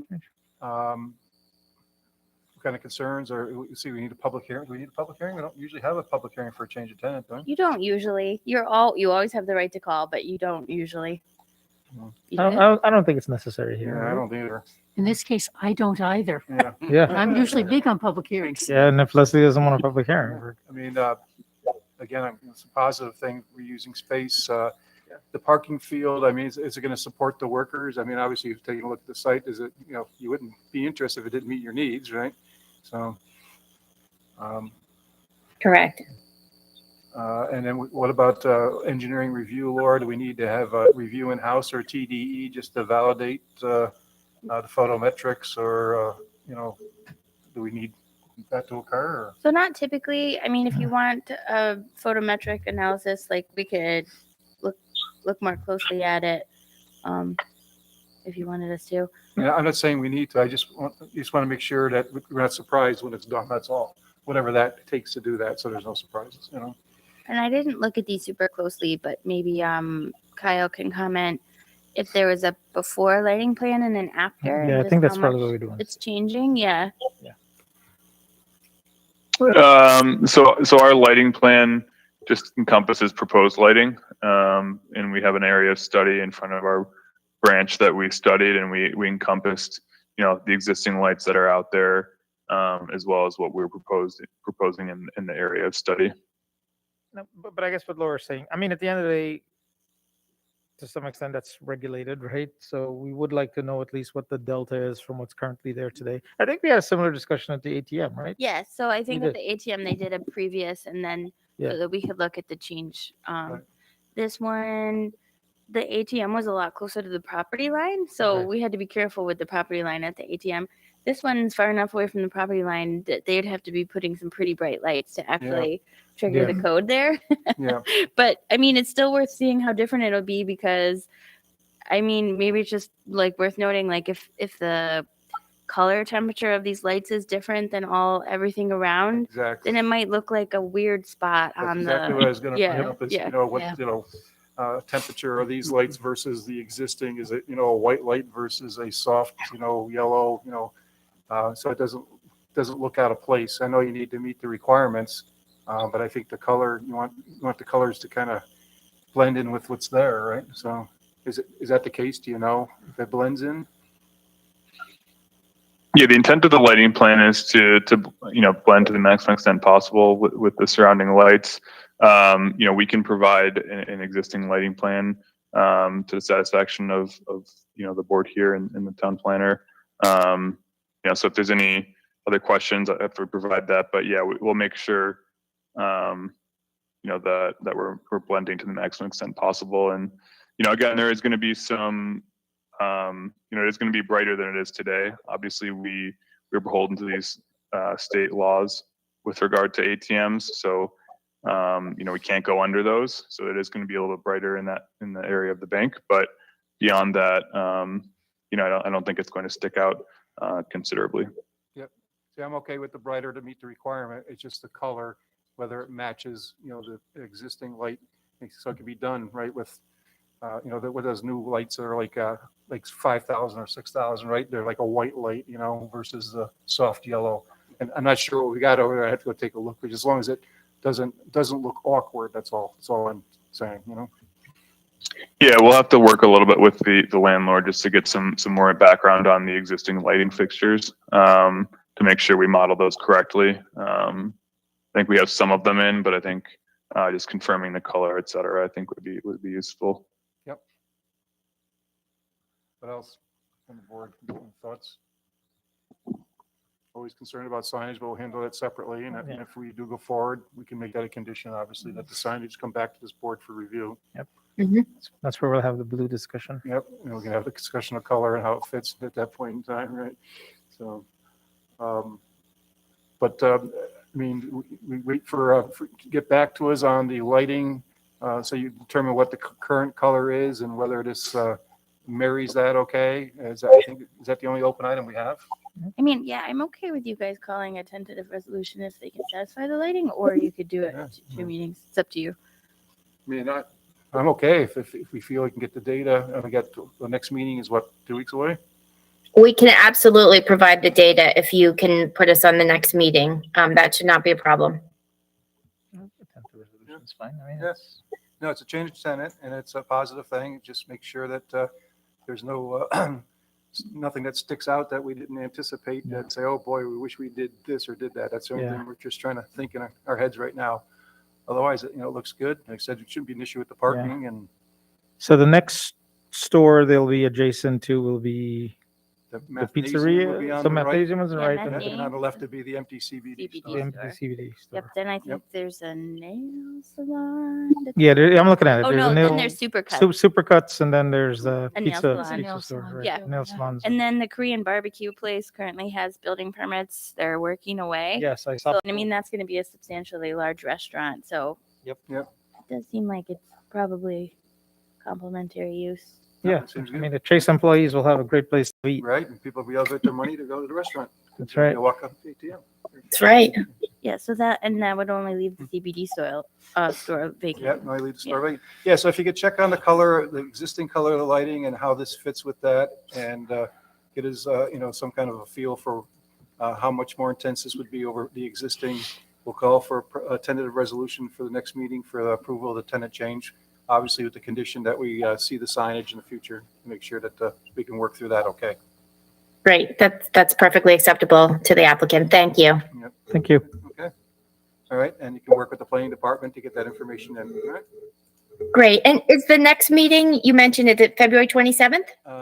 Yeah, that's my understanding. Yes. I can pull it up. Okay, great. I can validate that. I had it somewhere. It is. It's right on the agenda. Yeah, 27th. Terrific. Oh, no, I'm looking at the wrong month. Yeah, I'm still in March. Whoa. Yeah, 27th. Yep. Great. Well, we will see you then. Thank you very much. Have a good evening. Yep, and thank you for your patience. John. Thank you. All right. Thank you, Ron. Appreciate it. It's a good application. Poor guy. I Yeah. feel so bad sitting here. But we like having you around. All That's right. all right. Next is a sketch plan application to lot minor subdivision for the Antonio Park Polson LE Drive. Thank you. Evening. And thank you again.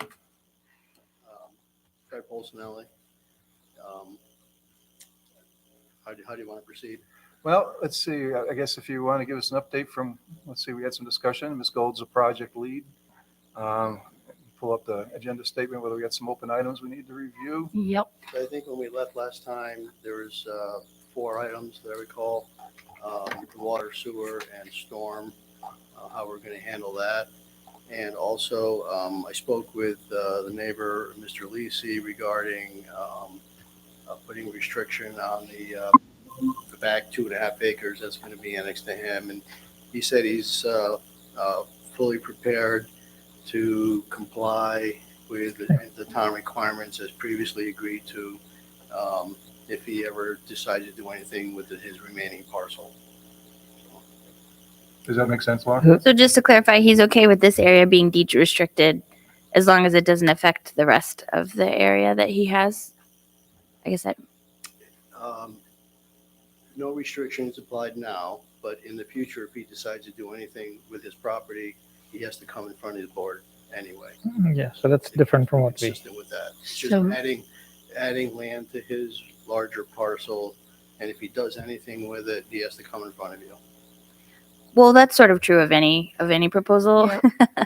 But there was 2 things that happened with that subdivision. One was that the rear and then all of the ones that go towards Vincenzo subdivision were deed restricted for no future subdivision. And then the other one was to avoid segmentation, that if he came back within a certain time frame, he would have additional stormwater management stuff to look at. So it sounds like he's willing to include it in the additional stormwater management restriction that was put on the plan, so that you're not segmenting the seeker and the stormwater review. But I think the board was also asking if that particular area could be deed restricted for no future subdivision. I know that it sounded like it was okay to put it on lots 1 and 2 for you. Let me try to repeat what you just said. Yeah, sorry. I know. I'm willing to deed restrict lots 1 and 2. Hmm. So no future, subdivision of those. And then Mr. Lisi does not want any restrictions on that piece in the back. Yeah, so no deed restrictions, but subject to the same condition for stormwater, and you'd rather have. But it fits with the other piece of property that's there that was left behind, right? For Lisi, not for the. I can pull up the deed restriction map. It's going to be close because even, let me just zoom in here. This bottom lot here Are is you saying it's already deed restricted? the back of lot 4. Can you guys see that 4? yeah. The back of lot 4 is deed restricted for no future subdivision. So like this area, but I Where don't is his believe the front is deed restricted. That's a Okay. house. That's where the house is, right? Yeah, that's where the house is. So the house is, can you see? The house is sitting like right here. Right. Yes, Mhm. thank you. Whatever that And- is. But he wouldn't be able to do anything without coming back no matter what. Yeah, but Well, you that's could- true anyway. But the thing that there is kind of a restriction on the Vincenzo property over and above a normal subdivision because there was a concern of segmented review and not needing the full SWIP and the full standard because it was only a 4-lot subdivision. So I think the planning board put a 30-year time constraint or something. This Yeah. is just from my, it's some. That's sounding very Yeah. familiar, the 30 years. Where if he comes back within that time frame, he's actually going to evaluate the entirety of that 4-lot subdivision in terms of drainage and seeker and all of those things, so that it doesn't have a segmented review. That's obviously all documented in the past resolution approvals, right? Yes. Right, so that. And there's even So a, that should all be available, right? We can get a copy or whatever of the Mhm, mhm. resolution. I think, did Brett, are you pointing that out because you did that subdivision plan? Yes, I thought Yeah. so. Okay. Yes, Brett is the engineer that is running this project as well, so. Does that make sense, Brett, that you could, if you need to speak to Mr. Lisi to make sure he understands or? I was involved with the discussions between Fred and Okay. but what he's saying is he would like to, Mr. Lisi would take ownership of this property without that. There was a portion of the property that we did deed restrict. This portion wouldn't be deed restricted. There are a lot of wetlands on it. There's a substantial portion that go to the grading or one of my plans, overall plan that shows the wetland area. I don't, and Lou does have a restriction on his property that he would have to reevaluate the whole site for any future development because it would have been considered segmentation. And actually, I think it even went far above and beyond what would typically be required in segmentation. I think it's like 3 or 5 years or something if you come in and do something. And I think this board placed a restriction. I can't remember if it was 10 or 30. It was 30. Was it 30? I Good. honestly don't remember. That's the number that sounds familiar to me. But that's the, Be you know, wrong. they decided that he wanted to do anything with this portion of the land that's attached. But as you can see, this is the wetland boundary right here. So I'm trying to understand though, if it's if it's wetland bound, why would he have an issue with putting the same restriction on on that land? So I don't, if that's our expectation, I think we should maintain that expectation. What is it? What's the benefit to us though? I'm trying to figure that out. Because it's kind of landlocked. Yeah. Well, no, it's not though. Doesn't he own the land? Mr. Posinelli said there's no intention to connect to Antonia, Right. That makes sense. which I don't know how. I mean, that's the only way you get to this parcel without having some kind of a flag lot. Well, what is west of this piece of land? Yeah, Lucan. This is Lou's property here. Right. So right there is where he could put. He could 18 also buy the single-family homes. properties. He could also buy the properties to the north, and There is no more property to Yeah, that's it. That's the Antonio Drive. Lou owns all the remaining property. where those existing properties are owned by Leo and Tao and Rangarajan. What's that? The properties that are currently owned by. It's showing in our drawing There's houses on those properties. until they're sold.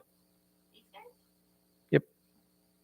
Those are houses. I guess what I'm saying though is, let's say at some point Lou comes back in front of the town and is proposing, I think he's got over 10 acres. So let's say he was proposing another subdivision. Do we want to limit ourselves and add this constraint of, oh, now we have to work around 2.3 acres that are deed restricted? That's fair. I was thinking that the lands that he could come back to us with development, that they were restricted to that 10 or 30 year. And this, it sounds like he's willing to fold the additional 2.3 acres into that segmented review, 30-year. Okay. Got to come Got it. before us. Okay, that But- was the only restriction I was referring to. That was consistent with the other lands that we had put that restriction on. There's some property on that we actually deed restricted for. Within Yeah, it's his, actually in perpetuity. But I think that this particular section would be attached to what he has now that's not deed restricted. that's not his that his house is not on that. It's adjacent. His house is not on this, it's adjacent to it, but it will be attached to what his house is on, the lot is. Oh, I This would wind up being part of his lot. So part of the benefit to Mr. Lisi acquiring this is basically just increased buffer, privacy or whatever. His house is about 60 feet from the property line, so this would increase his side yard. So it's this land right here. Right there. I can't get it to highlight, but the no further subdivision deed restriction boundaries are on there. Yes, right there. Thank you, Brett. So Yeah, all that's of deed lots restricted. 1, 2, and 3 are deed restricted for no future subdivision. And lot 4 is halfway right there on that line, which comes up pretty close to it. It aligns pretty close to The your piece that- plan in your packet, but like if you look at it, darn it. That's my point. If it's restricted to the same land that it's contiguous with, right? When it gets folded in, I think that's what we want, right? That's correct.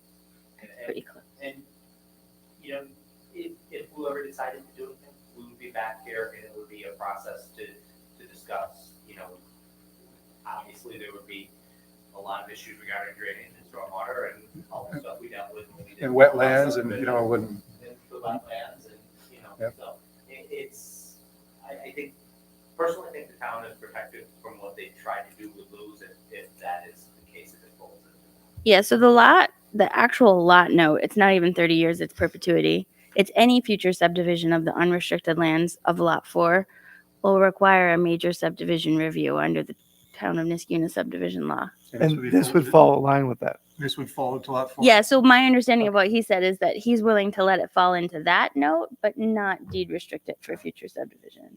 In that note was. Okay. So who didn't come in and subdivide two lots, keep doing Right. minor And then not look at the big picture and then the water issues for neighbors and so on and so forth. And he's more than willing, I remember when we had those meetings, he's more than willing to comply with that. But he doesn't want to deed restrict it for no future subdivision. And I would have been. So we're clear on, I mean, Yeah. it's a nuance that we're clear on what he's saying now. It's up to you guys what you want. Well, provided that that's what he's saying, Okay right? with it. Provided that he is saying that he just wants it to fall under that segmented review restriction, right? Not deed restriction. And, you know, if it's a property transfer, it's actually a boundary line adjustment, so it actually would fall under that, like, become part of lot 4. Yeah, I would think we should probably carry the note on the subdivision Yep. plat just to be safe, Yeah, though. definitely Yeah. put the note, make sure it's clear. Mhm. And It's clear to him that way, it's clear to everybody, right? So. process question, do we need the paperwork for the lot line adjustment all signed before we can do the rest of it? I think you can, so the lot line adjustment has to occur concurrently with the subdivision. That's what I'm getting at. Yeah, it has to be all concurrent, yeah. Oh, sorry, I didn't realize you were gonna. So we need both pieces. All right. And as far as engineering or any town reviews that are required,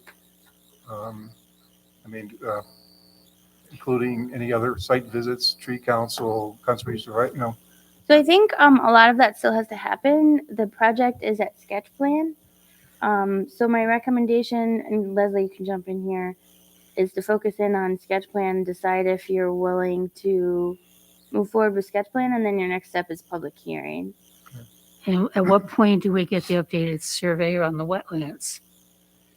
Or do, So yes, the Conservation Advisory Council was really concerned that the wetlands weren't delineated on the property, even if they were just historical wetlands.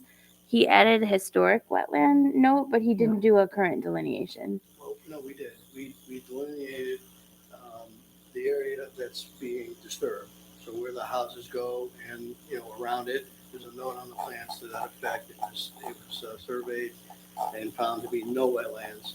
I didn't have them do the back, as I mentioned before, but I did overlay the historical wetland area for that back piece. That's what we agreed to last time.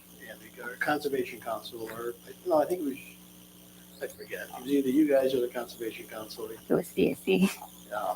And so that historical wetland is shown now on the plan, but the area of disturbance was surveyed and no wetlands exist. what date was that? Pardon? What date was that? The date of the survey, Yeah. wetland survey? A couple months ago. Okay. Noted as the growing season of 2022. Okay.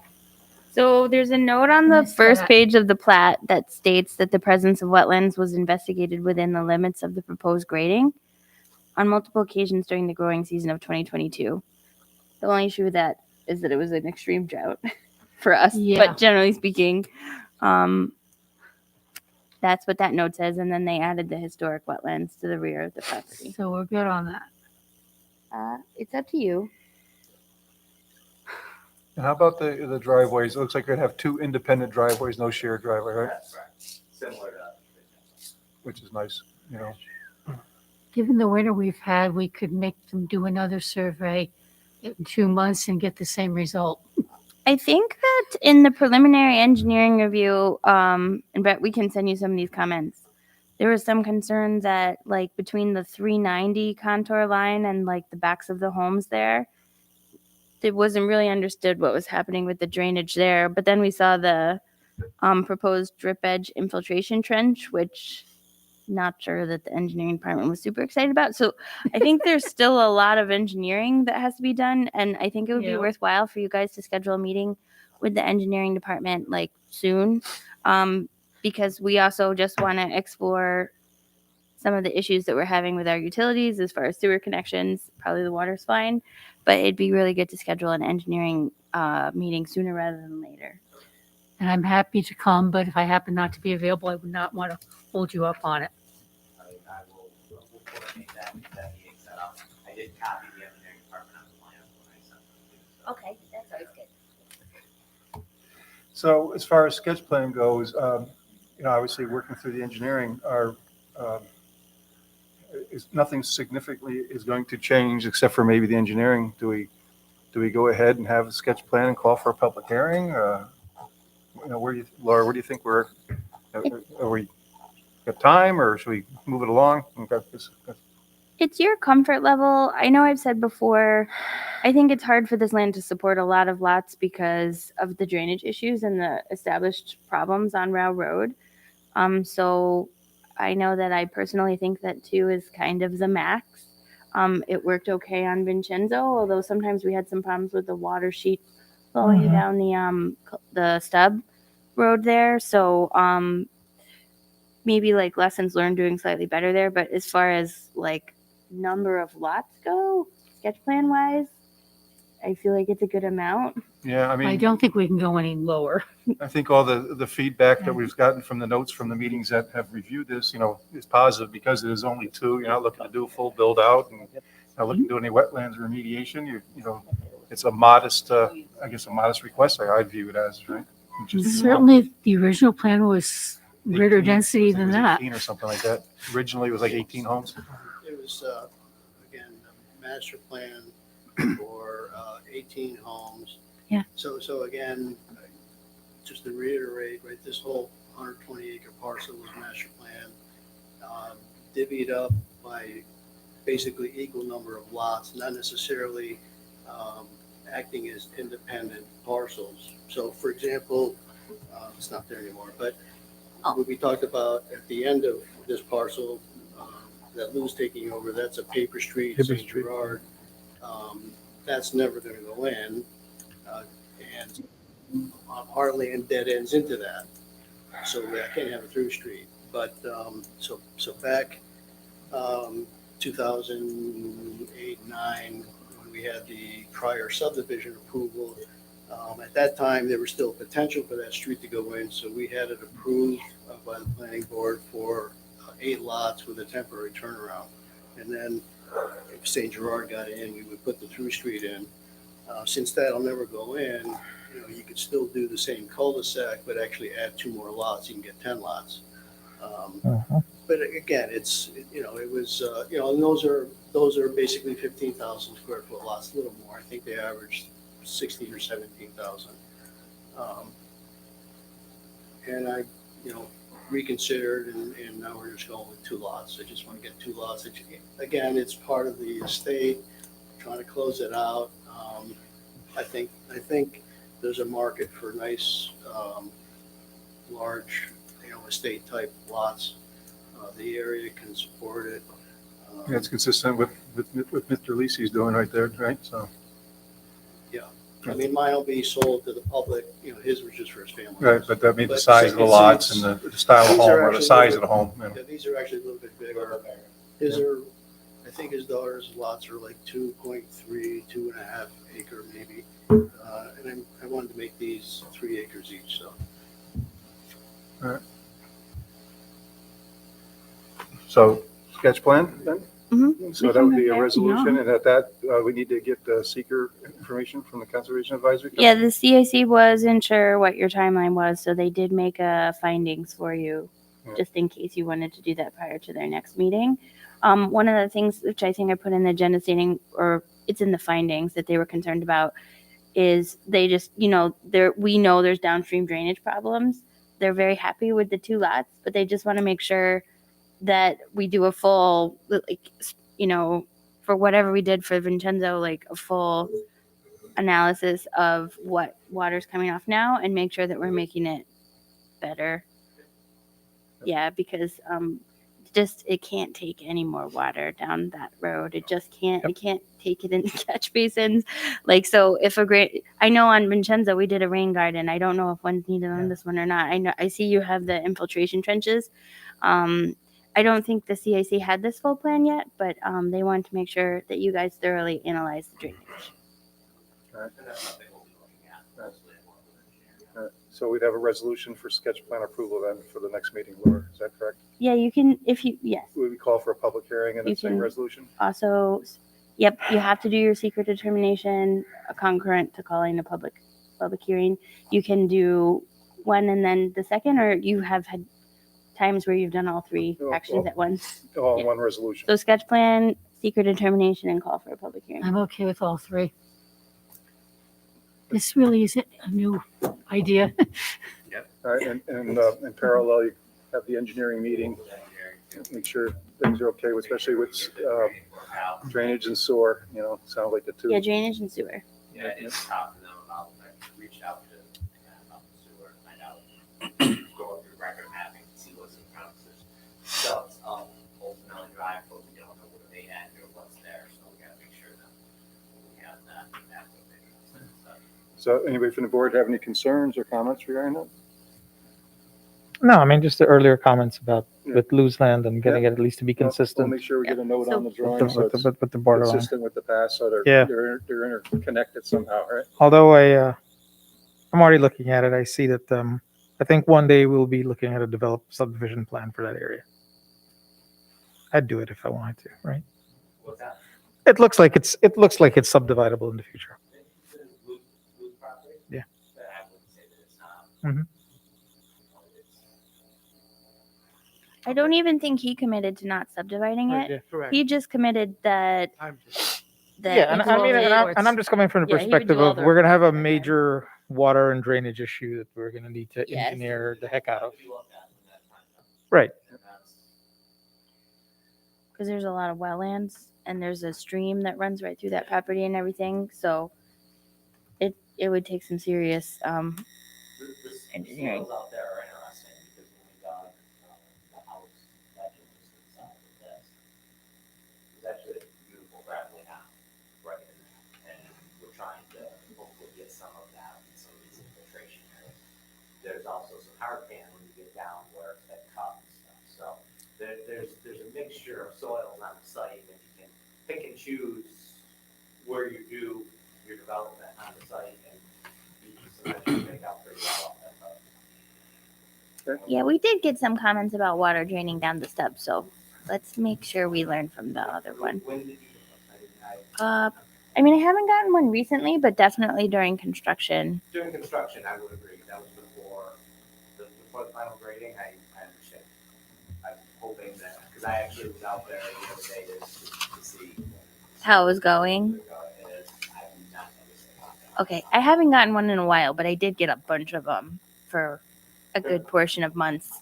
During construction, that doesn't surprise me, but yeah, I'm happy to hear we haven't gotten one. Sometimes though, people, I don't know, just double check it. So, yeah, I'll keep an eye on it, out there. Okay, so I think we're okay then. Get to set the meeting and we'll have the resolution next meeting. Thank you very All right. much. And thanks again for hanging out with us tonight. It was a long night. I appreciate it. Appreciate the board also. You'll be closer to the front because you have a resolution at the next meeting. February 27th. Yeah. Yeah. Yes. Yes. February 27th. Yep. Thank you very much. All right. Appreciate it. Good night. Thanks. Okay, and we'll make it quick. It's a long night. I appreciate everybody. Anything on the reports or any questions for Laura? We just kind of, maybe we can go by reports and commission business. Anybody got anything for tonight? Just to thank you to Laura and Mark for the presentation, Oh, thanks, Yep. because Leslie. I think that really helped the public understand more than they did. Yeah, I would suggest taking that little vignette and just putting that easily accessible on the website for anyone who's interested in the I process. think it's a Yeah, good we do idea. want to put that on the website, and we also plan to do the presentation at the next meeting as well. Just Yeah. to be consistent across Yeah. different audiences. All right, any questions or comments at all? Anybody? We should get training credits for that presentation. That's true. Yeah, That's that's very like good. that. Round it up to an hour. Yeah. Thank you, Clark. You did a really good job. Well, Yeah. Clark, if you talk really slowly, then we can get a 4-hour credit for it. All right, thank you. All right, can I have a motion to adjourn? Motion. Motion by Mr. Khan, second by Ms. Gold. All those in favor? Aye. Aye. All right, thank you, everybody. Thank you. Thank you for